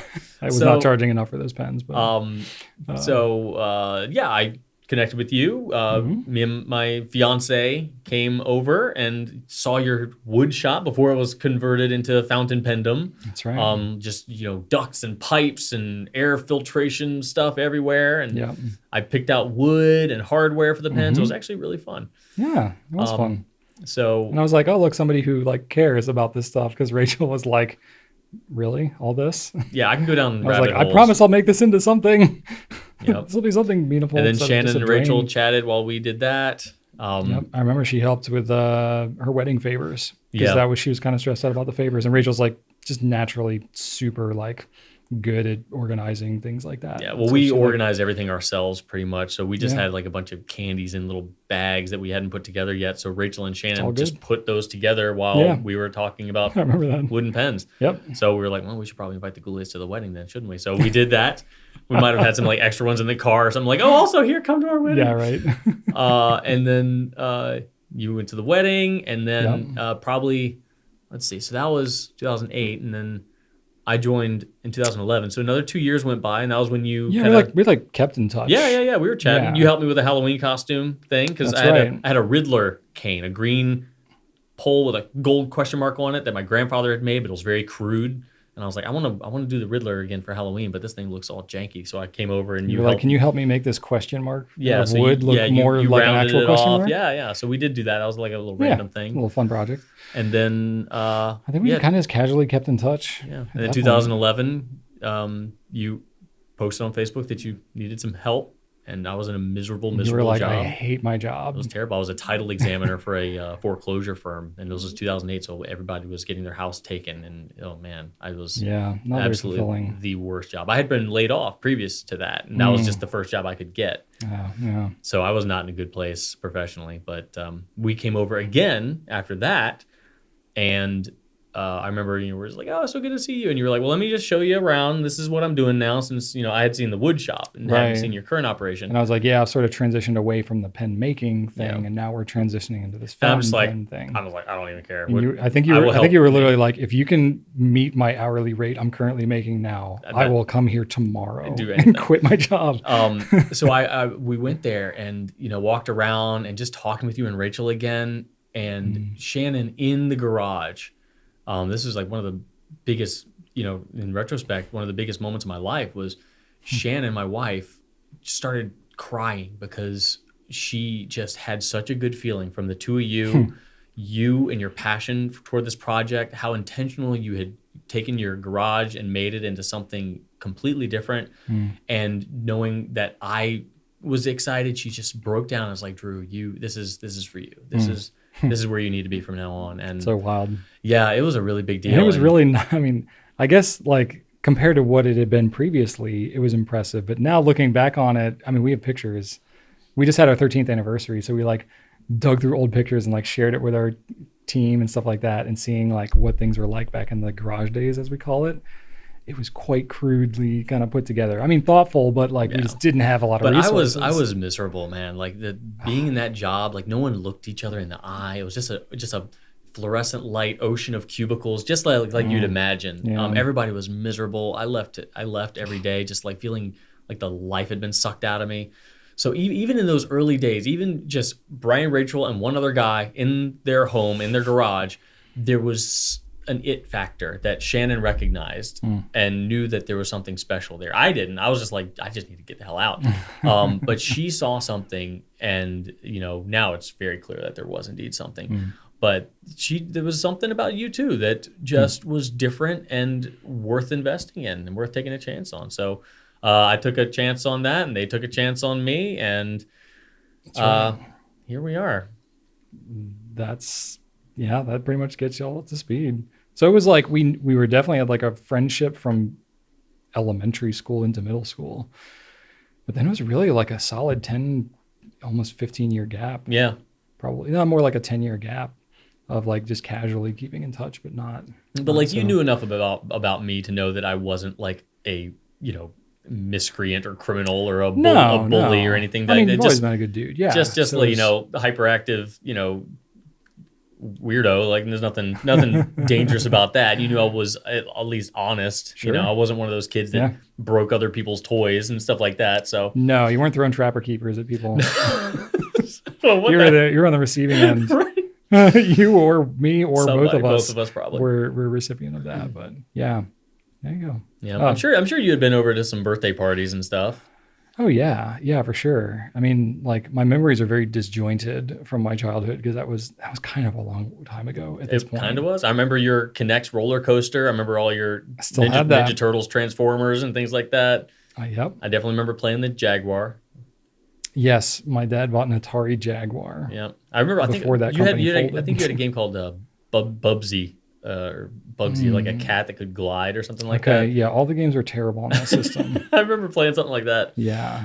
But I remember, and of course I remember the gazebo and the bumper pool table and that front room where the computer was. Mm-hmm. Yep. Yeah, it was a interesting experience growing up with my parents and the business in the house and all that kind of stuff. I mean, a lot of that translated to what Rachel and I sought to do.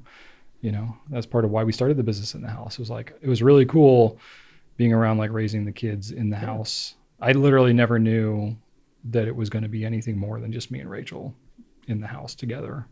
So that's why when it was like, crap, we need help. Hey, do you want to work in our garage around our kid? We have no benefits, no paid time off, none of that. We're like, we literally just need to pack some orders. And you were like, I hate my job.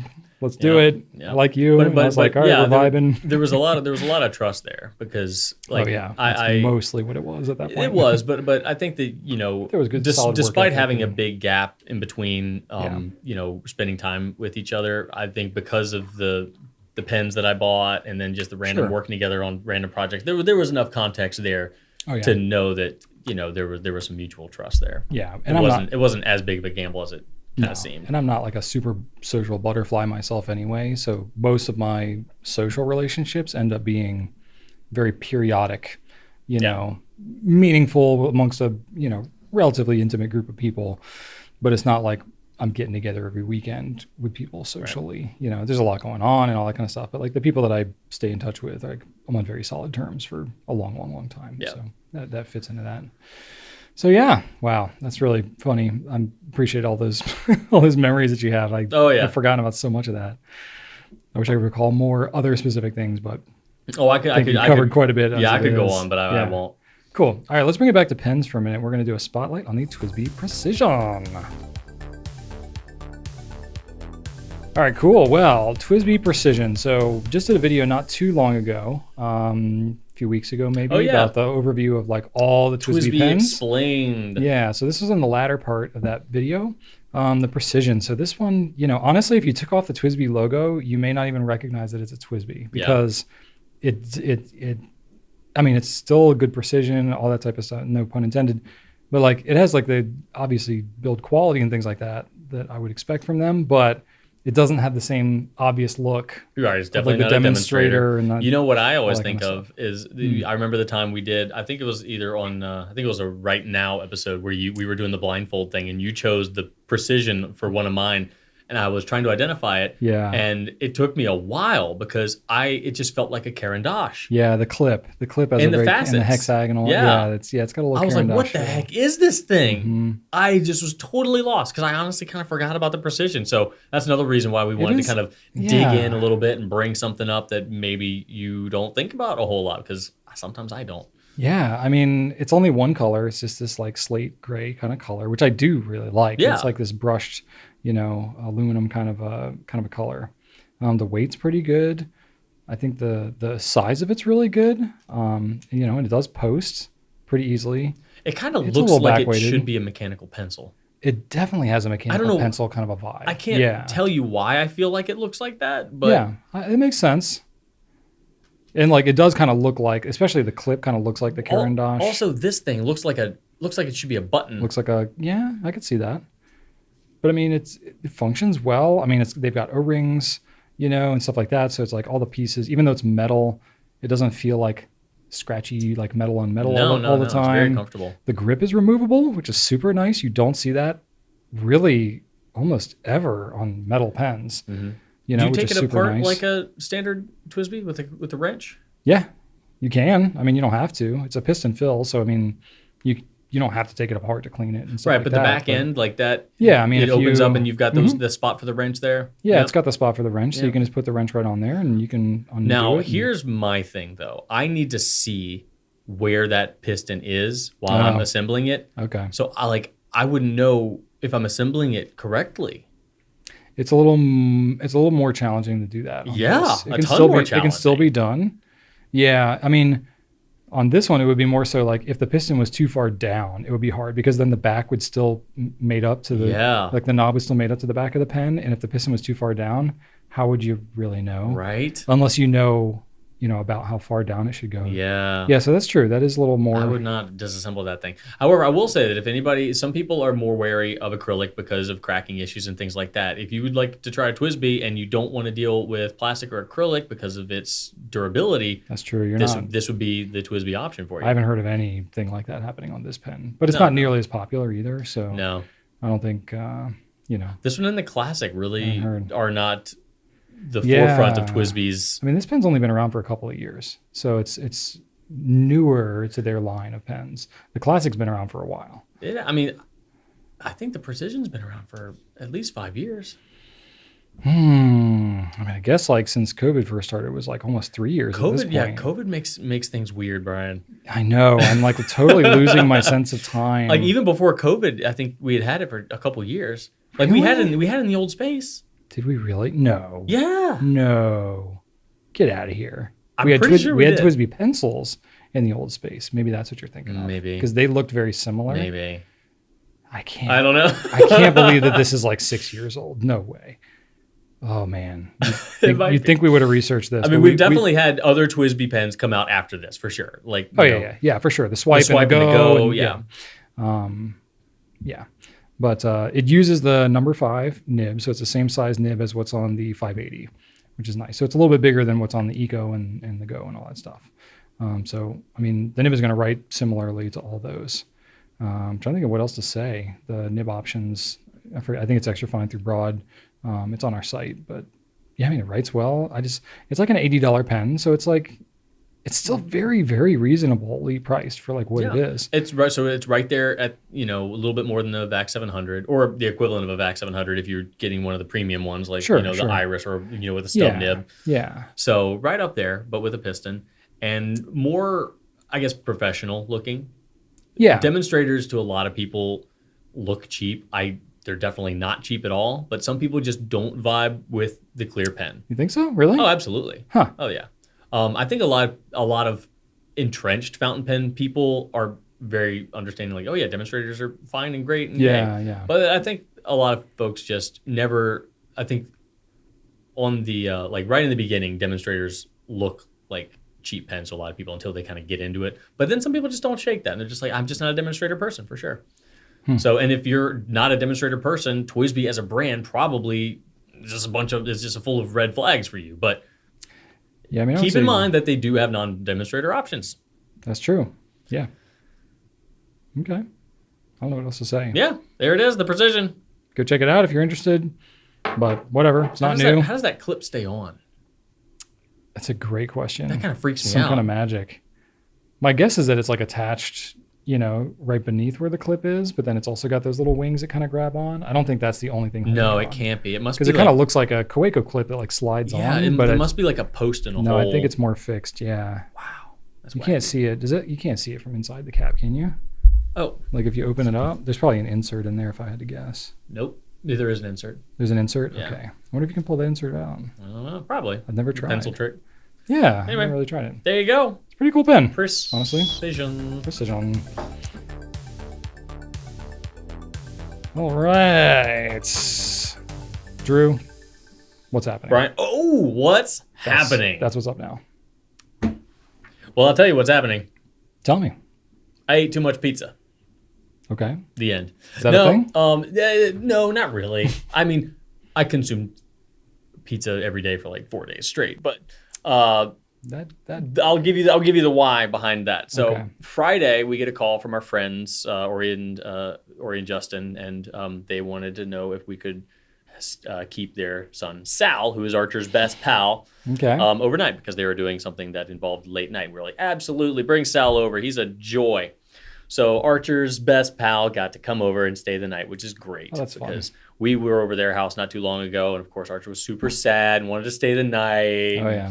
So it just kind of worked out. So that's good. I don't think that he gets as much screen time at his house, but then us were just like, play video games, watch TV, whatever. So he got the VR headset on, and he just loved screwing around with that thing. So they had a good time. They slept in a fort that they made by just putting blankets all over that indoor jungle gym that I built Archer. Oh, that's awesome. Archer couldn't hang though, so I go up late. So we put them to bed. We'd let them stay up later than normal, so they went down at like 10 something.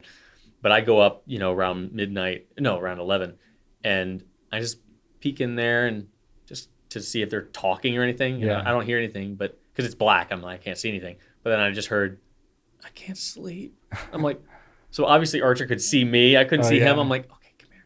So he came out and he was just like, I can't go to sleep. I don't have my fan.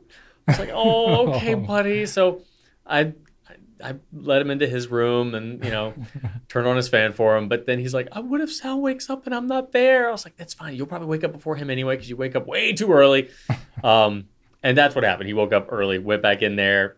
Sal was none the wiser. Nice. But the next day, he's like, can I sleep back in my fort? Do you have a little fan? I was like, yeah, we have a little fan. So I found a little fan, brought it in there for him. Nice. He got to sleep in the little fort. So we had pizza that night because sleepover. It's easy. Pizza. Yep. And then we had pizza last night as a family. So yeah.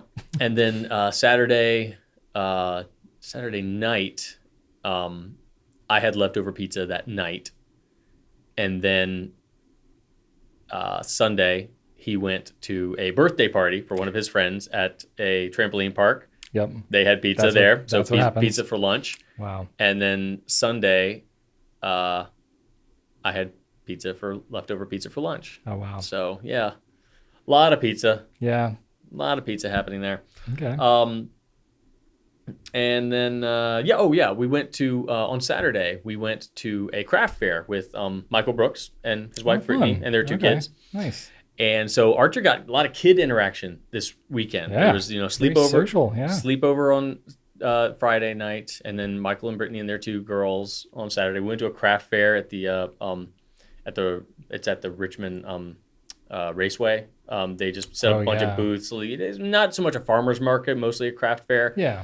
But we did not dress appropriately. It was so cold, and it didn't seem cold when I went outside to check the weather.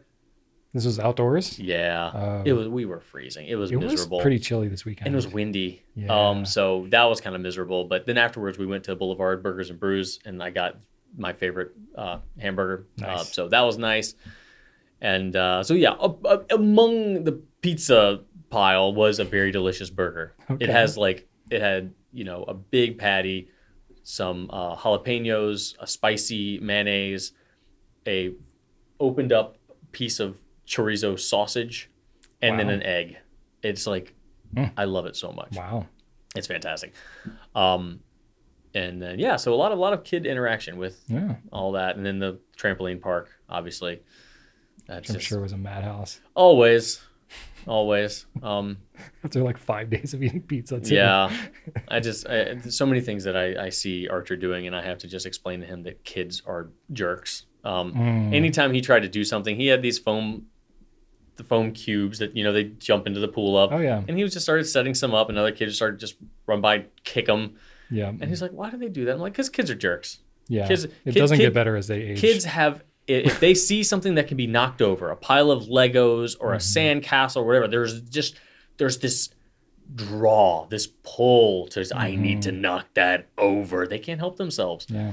And, I think Archer hears us complain a lot about inconsiderate people because he likes to use that word a lot. because we'll be in line and somebody will like cut the line, or like we'll be, cars will be merging. We're like, oh, there's an accident. We should go ahead and merge. And then other cars just zoom by. And we're like, oh. So Archer knows the word inconsiderate and what it looks like, because we are just always saying that. So he's like, that kid was just being very inconsiderate. I was like, yes. Wow. Yes, he was. What a little gentleman. Yeah, well, he has his moments. I'm sure. He has his moments. Don't we all? Update to the outdoor porch lights. Oh, yes, please. Power washer came through, sent me $100 check. Hey. So that's, nice. I think that the lights we'll buy are about $70 a piece. Mm-hmm. So yeah, I'll still need to pay a little bit of something, but still, though, that's pretty respectable. I agree. So I won't need to get on the Google and say anything negative about him. In fact, I might even say something positive. So yeah, that would be good. Might as well. That'd be good. And then I bought another TWSBI swipe as a gift, because that is my that's go-to. what you do now. That is my go-to gift pen. Okay. What color? Ice blue. Nice. New one. Oh, that's a good one. I bought one for Archer's teacher. Okay. Because she has just been magnificent. Like, he had a graded. He got straight A's, by the way, which is great. Nice. So we owe him a trip to the arcade, but he got a 40, an F on something, and she sent it home. Emailed us before it got home. Said Archer has an F on something. I want you to let him know that's not a big deal. If you can go over this with him and let me know you went over with him, I'll change it to a 75. I'm like, oh my gosh. Yeah. I was like, wow, she is so nice. And and all it ended up being was that he was supposed to create division problems, and he was just doing them in the wrong way. Oh. So rather than saying, 8 divided by 2 is 4, he was saying 4 divided by 2. No, like 4 divided by 8 is 2. He was just getting them mixed up. Yeah. So that caused like all of them to be wrong and gave him an abysmal grade. But then once I talked to him about it, he's like, oh yeah, no, I know that. I'm like, just misunderstood the instructions. I was like, no, he's just rushing, being sloppy. He's like, I didn't know that was graded. I'm like, all right, treat everything like it's graded. And then it was fine. I was like, what a class act. Wow. I told him, I was like, dude, you're going to appreciate her. As you get older, you're going to realize that some teachers are not great and some of them are just rock stars. You get to middle school and... Yeah, and she's just a rock star. So nice. I'm really excited. Got her a bulb syringe as well, of course. You just made that accessories video. And it needs to have one. Like, I'm never going to give somebody another pen without giving them a bulb syringe. It's a good idea. Now, he's going to bring it to school and she's going to see like, oh, cool, a pen, some ink, a booger sucker. Okay. Why is this here? What is that all about? Yeah. It might be a little jarring for her at first, because it's labeled like a ear ulcer syringe. It doesn't say pen cleaning tool on it. It's not made as a bulb syringe. No. We use it. We're repurposing something made for another industry. Yeah. So that'll be interesting. But either way, I'm sure that once she uses it, she will appreciate it. So nice. That's going her way as well from from a fountain pen perspective anyway.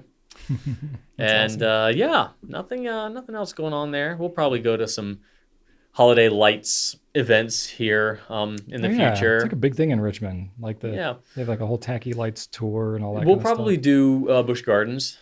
Oh, nice. They have their Christmas Town thing, and then we'll probably go to the. That's really nice. We'll probably do Lewis Skinner as well. King's Dominion does a Winter Fest. Oh, do thing. they? It's pretty decent. Oh, yeah. Been to that the one. Busch Gardens one's a little nicer, but the King's Dominion one is twice as expensive too. Yeah. It's ludicrous, man. Parking's $20.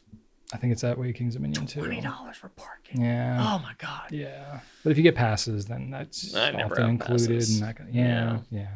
You usually get coupons somewhere too. 'Tis the season. Yes, for price indeed. gouging. That's right, indeed. Yeah. That's right. Cool.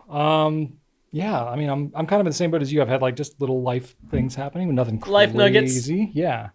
Definitely been working like trying to get my just work stuff back in order. I've been like working from home for a while with you COVID and Jen in your office. Oh yeah.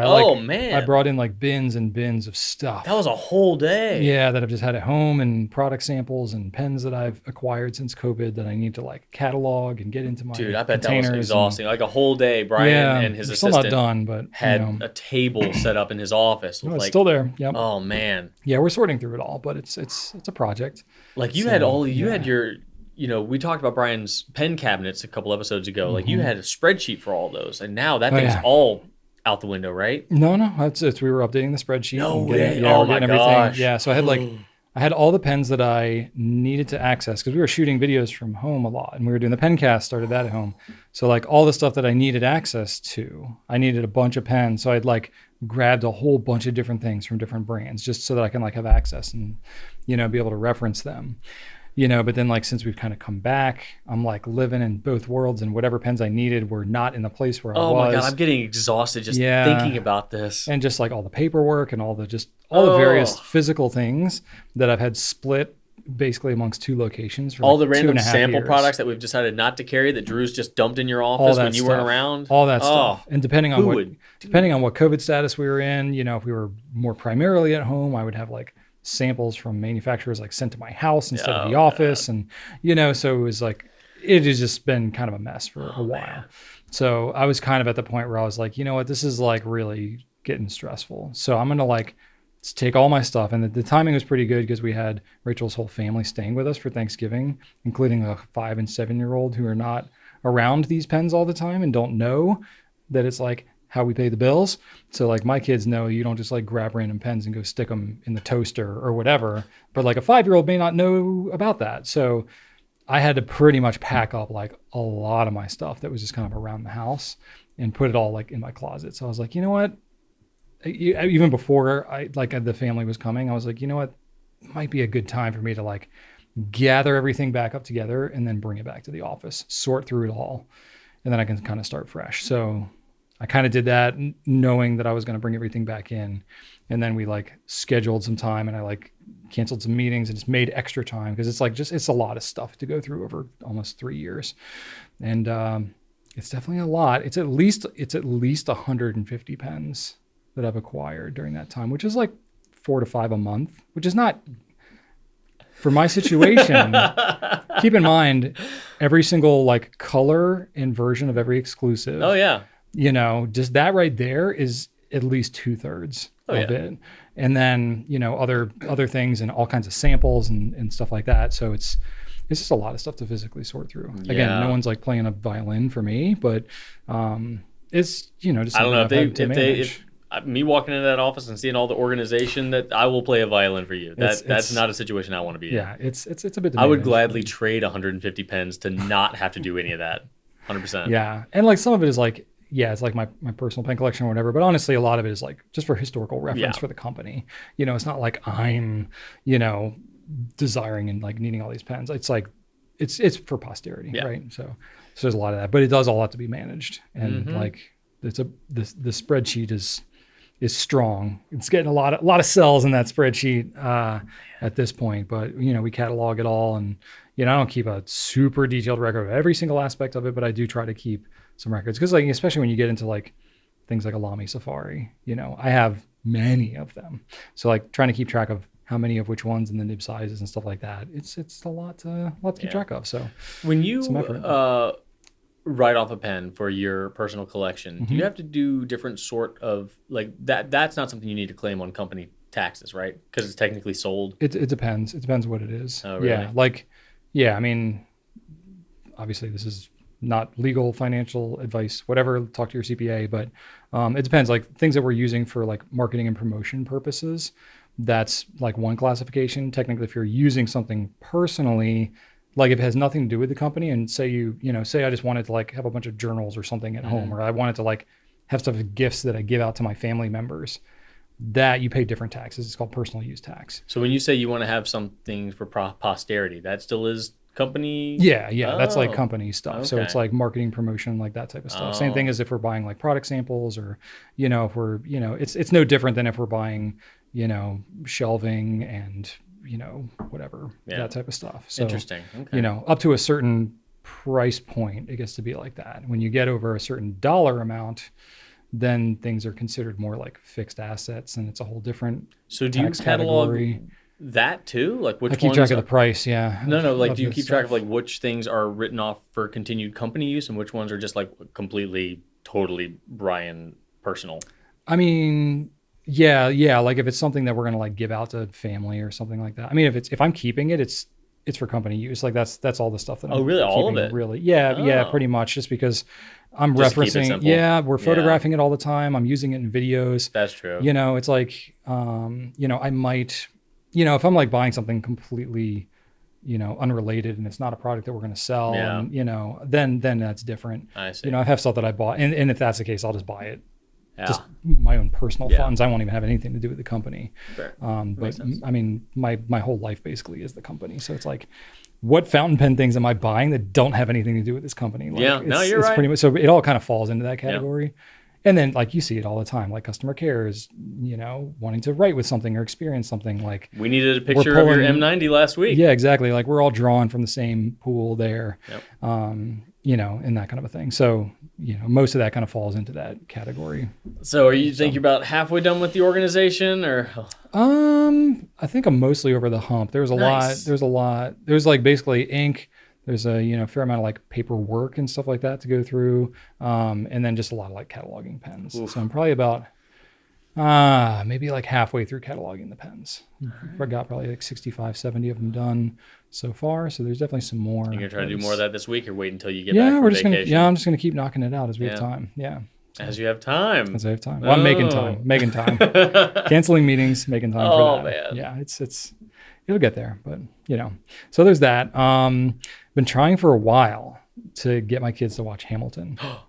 So I've listened to the soundtrack like probably 150 times all the way through. I've only actually said, I didn't know you liked it that much. I kind of got into it a while ago. It was like as COVID was kind of first hitting.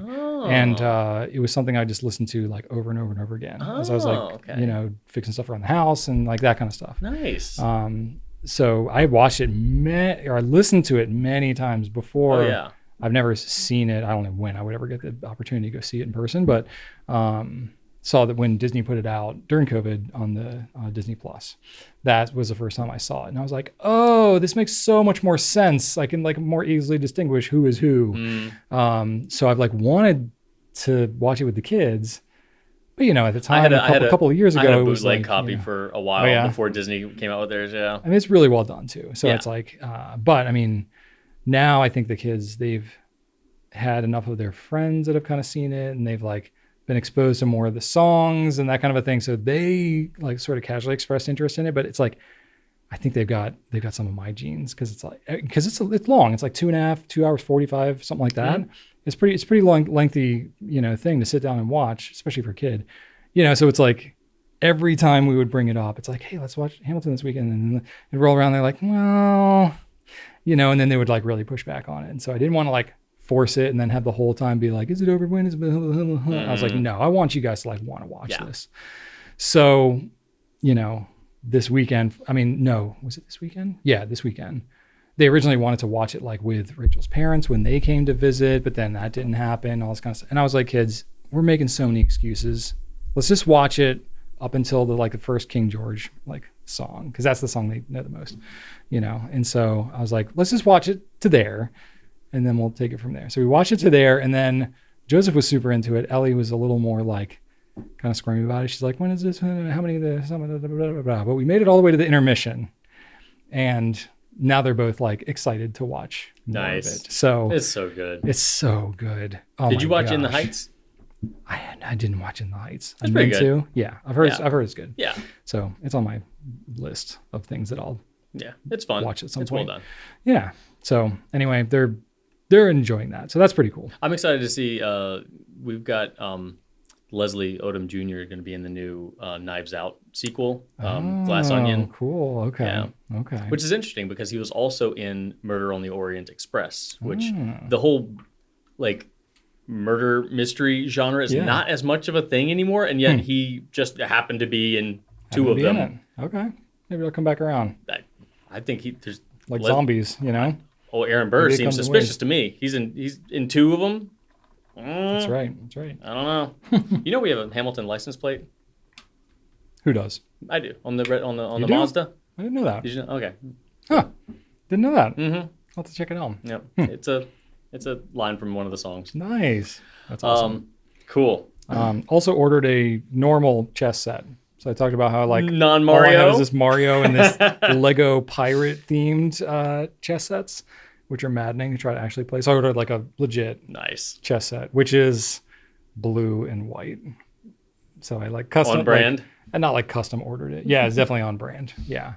So somebody that I know from like a e-commerce like networking group owns Chess House, which is a website that sells chess sets. There you go. So he's like, doing the same kind of thing we're doing. Like they do education and teach kids and have tournaments and clubs and stuff like that. Does chess sets. I was like, hey, cool. I get to like support my I happen to be friend. down the chess rabbit hole personally. I get to, yeah. So that's pretty fun. So it should be delivered tomorrow. I'm pretty excited about it.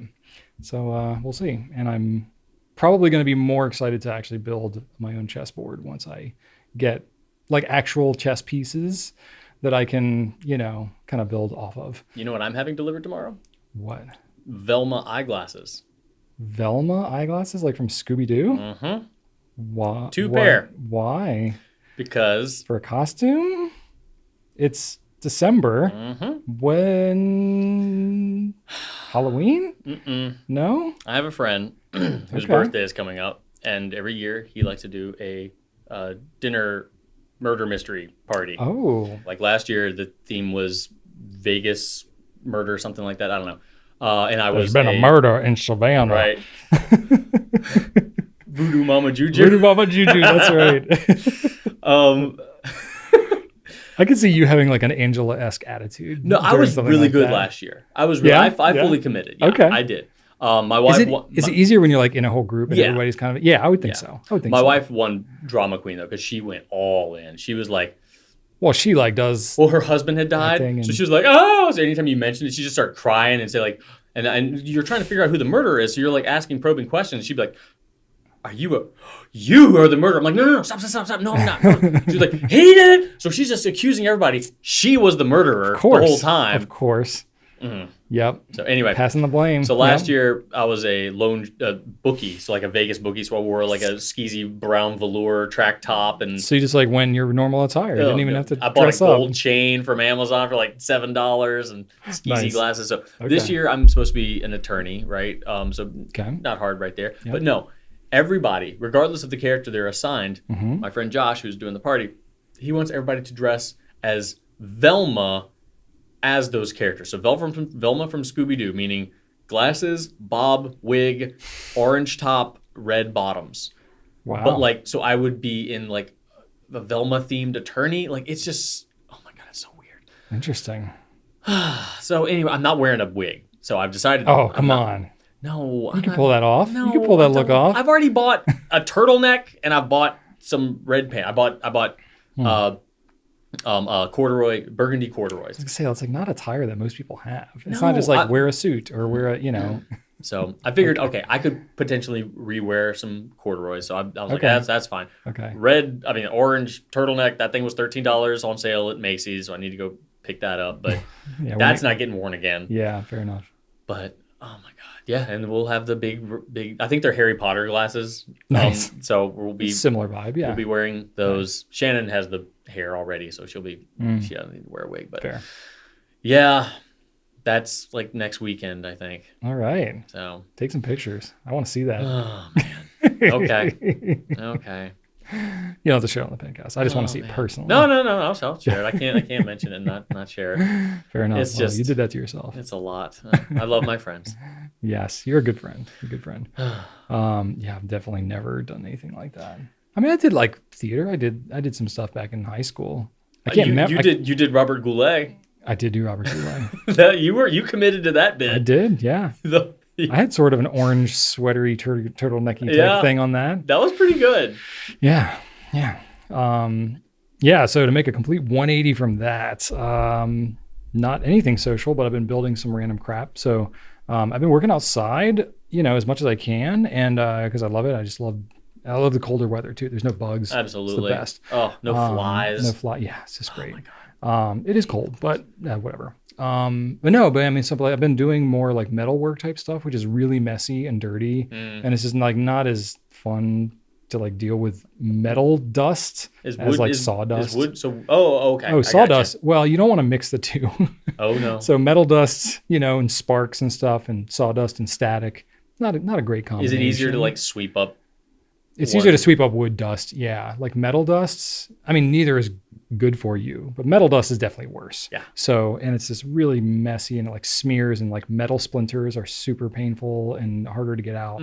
So I try to do most of my metalwork stuff outside and just like let it go into nature. There you go. Which maybe is not the best in its own respect. But I have like this magnet thing on wheels that I go and I, run it over the grass after I cut stuff out. If you were operating like a business, then but this you're is doing like recreational hobby stuff. Yeah, it's very, very, very, really nothing in the grand scheme of things. But, I'm like, I have like a pickup truck and I'll fold the like truck tailgate down and I'll work on that as a workbench, or like I have cinder blocks and I'll like paint stuff on it. And it's like, it's really cobbled together. And I'm like, I'm like spending enough time working on this stuff outside. Like I should actually build like a work table to have outside.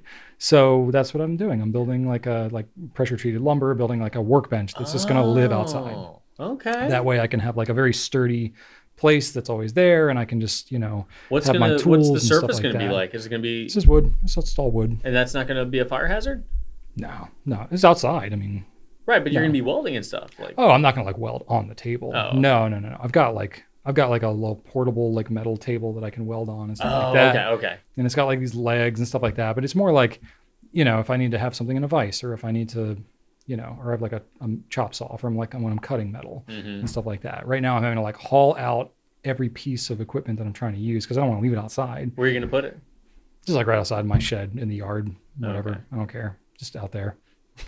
It's going to be heavy as crud, so I'm never going to want to move it. But, it'll just live there. But I'll like paint it like a dark green or something so it'll kind of like camouflage in with the woods a little bit, whatever. Nice. But it'll be nice just to have like a work table that's outside. I've never actually had that. But, if I want to like, whatever, change the oil on like a push mower or something, that kind of stuff. Like I can do that there, like on a table that's out there. So I don't know. Especially because you've got sheds that have like high quality flooring now. It can't be doing anything nasty in there. Well, I mean, I can't. Yeah, that's true. Yeah, I know. Like my sheds are too nice to do. Like, shed in there. I do a bougie shed.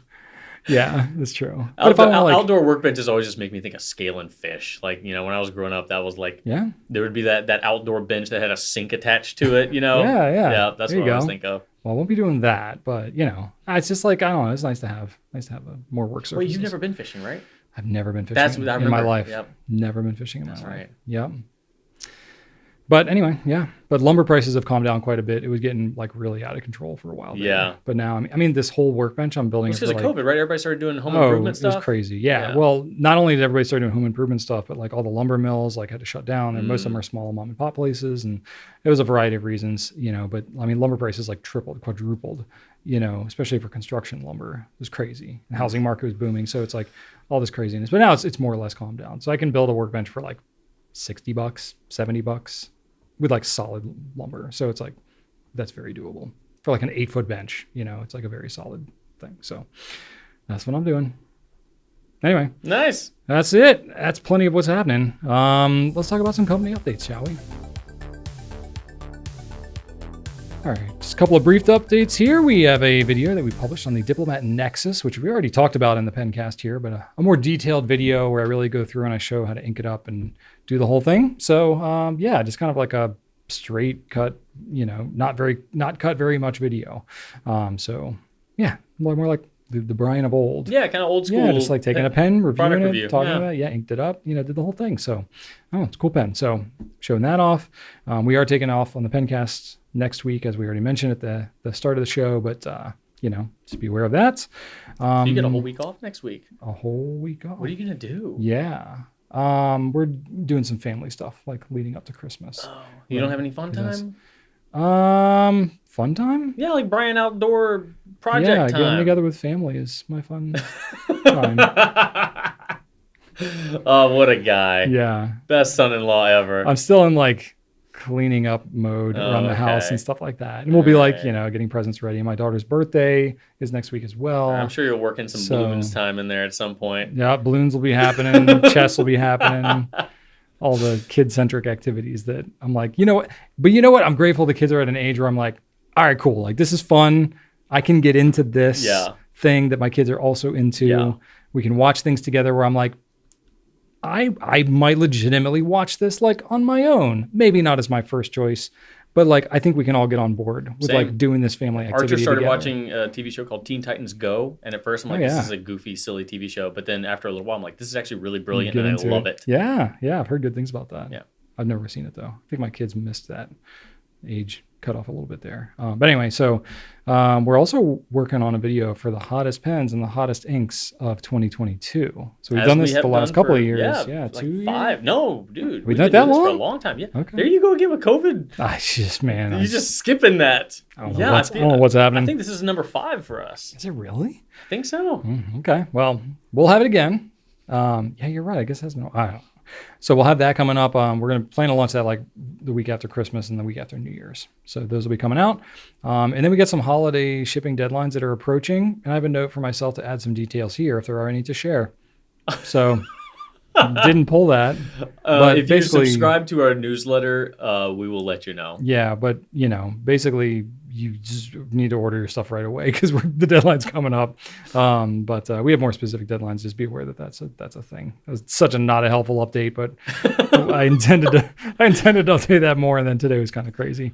And that's all I got. I do want to say, just these sweaters were the driving, or that sweater specifically was the driving force between our first Santa Jaws fountain pen by Retro 51, followed later by this year's Santa Jaws rollerball. Yeah. Last year, I happened to be walking around a Marshall's and found this. And I was like, oh my God, this is Brian's sweater. You're like, this is the Santa Jaws sweater. So I had to buy it, of course. Yeah. And I wore it. Because it was not in stores anymore. Marshall's has you bought yours. They buy out stuff from other stores. So this was like behind the cycle. Yeah. Over a year later, I happened to find it. Yeah. And I wore it to work the next day. I'm like, oh my God, this is going to be hilarious. And Brian's smiling, because we were doing a remote meeting. He was like, because he thought I was kind of confused. I had his sweater. He thought something. Did you borrow my sweater? Yeah, he's like, I think you said did Rachel get that for you? I was like, no, I bought one. This is mine. You're like, oh, okay, because I knew it wasn't around anymore. I was just thinking you would laugh, but your first thing was like, how did he get my sweater? Yeah, because I didn't know. Then once you explained it, I was like, oh, that's funny. Okay, I did not think for one second you would think that somehow I have plundered your sweater. That's why I was so confused. I didn't know what was happening. But yes, that is why he had his first. I later found this, so that's why we are doing this. And I sent a message to him. I was like, "You want to do double Santa Jaws for Pencast?" And he sent me the Jim Halpert GIF of saying, "Absolutely, I do." That's right. I don't know which of us is Jim and which is Dwight in this situation, but I think we both have. We're both. Yeah. Yeah. Cool. All right. That's it for company stuff. We can wrap this sucker up.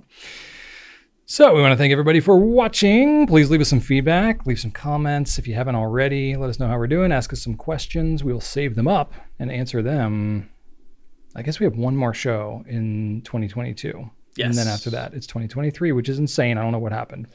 I still think it's 2019 sometimes. But anyway. Skip the COVID year. Just skip it all. Just block it out. Subscribe, YouTube, Instagram, TikTok, all these things. You can email us at pencast@gouletpens.com if you have other email-y things to address. And I have kind of a long fun fact, Drew. I could save it, and I have a short fun fact. Do you want a pen-related fun fact that's kind of long? Whatever the short one is. The short one. Let's do the short one. We've gone long on this one. I'll save the short one because it's educational. It's not even that fun. Okay, so my more fun one. Most parents feel like their babies grow fast, and those with teenagers often feel like they cannot keep enough food for their growing kids. Yet human children have nothing on blue whales. The offspring of these mammals can grow up to 200 pounds in a single day. This rapid growth rate can last an entire year. Isn't that insane? 200 pounds in a day? 200 pounds a day. Yeah. For a year. Yeah. Blue whales are huge. BT dubs, if you didn't know that. So you could time lapse that. Pretty much. They're massive. Yeah. Like if you kept a whale still and you just time lapsed 24 hours, you just see it go. Probably. Yeah. I think most of it is it gets milk from its mom too. So that it just wrinkles my brain. Depletes its mom's 200 pounds of milk. Yeah. It's a lot of milk. God. How much krill do you have to eat to make 200 pounds of milk in a day? Krillmilk. It's insane. .com. Krillmilk.com. Oh, man. Wow. Anyway, there's your fun fact. Not pen related at all. That's crazy, pretty man. random. Blew my mind. Yeah, blew whale my mind. That's right. All right. Anyway, that's it. Thanks, everybody. Right on. We'll see you one more time the rest of this year.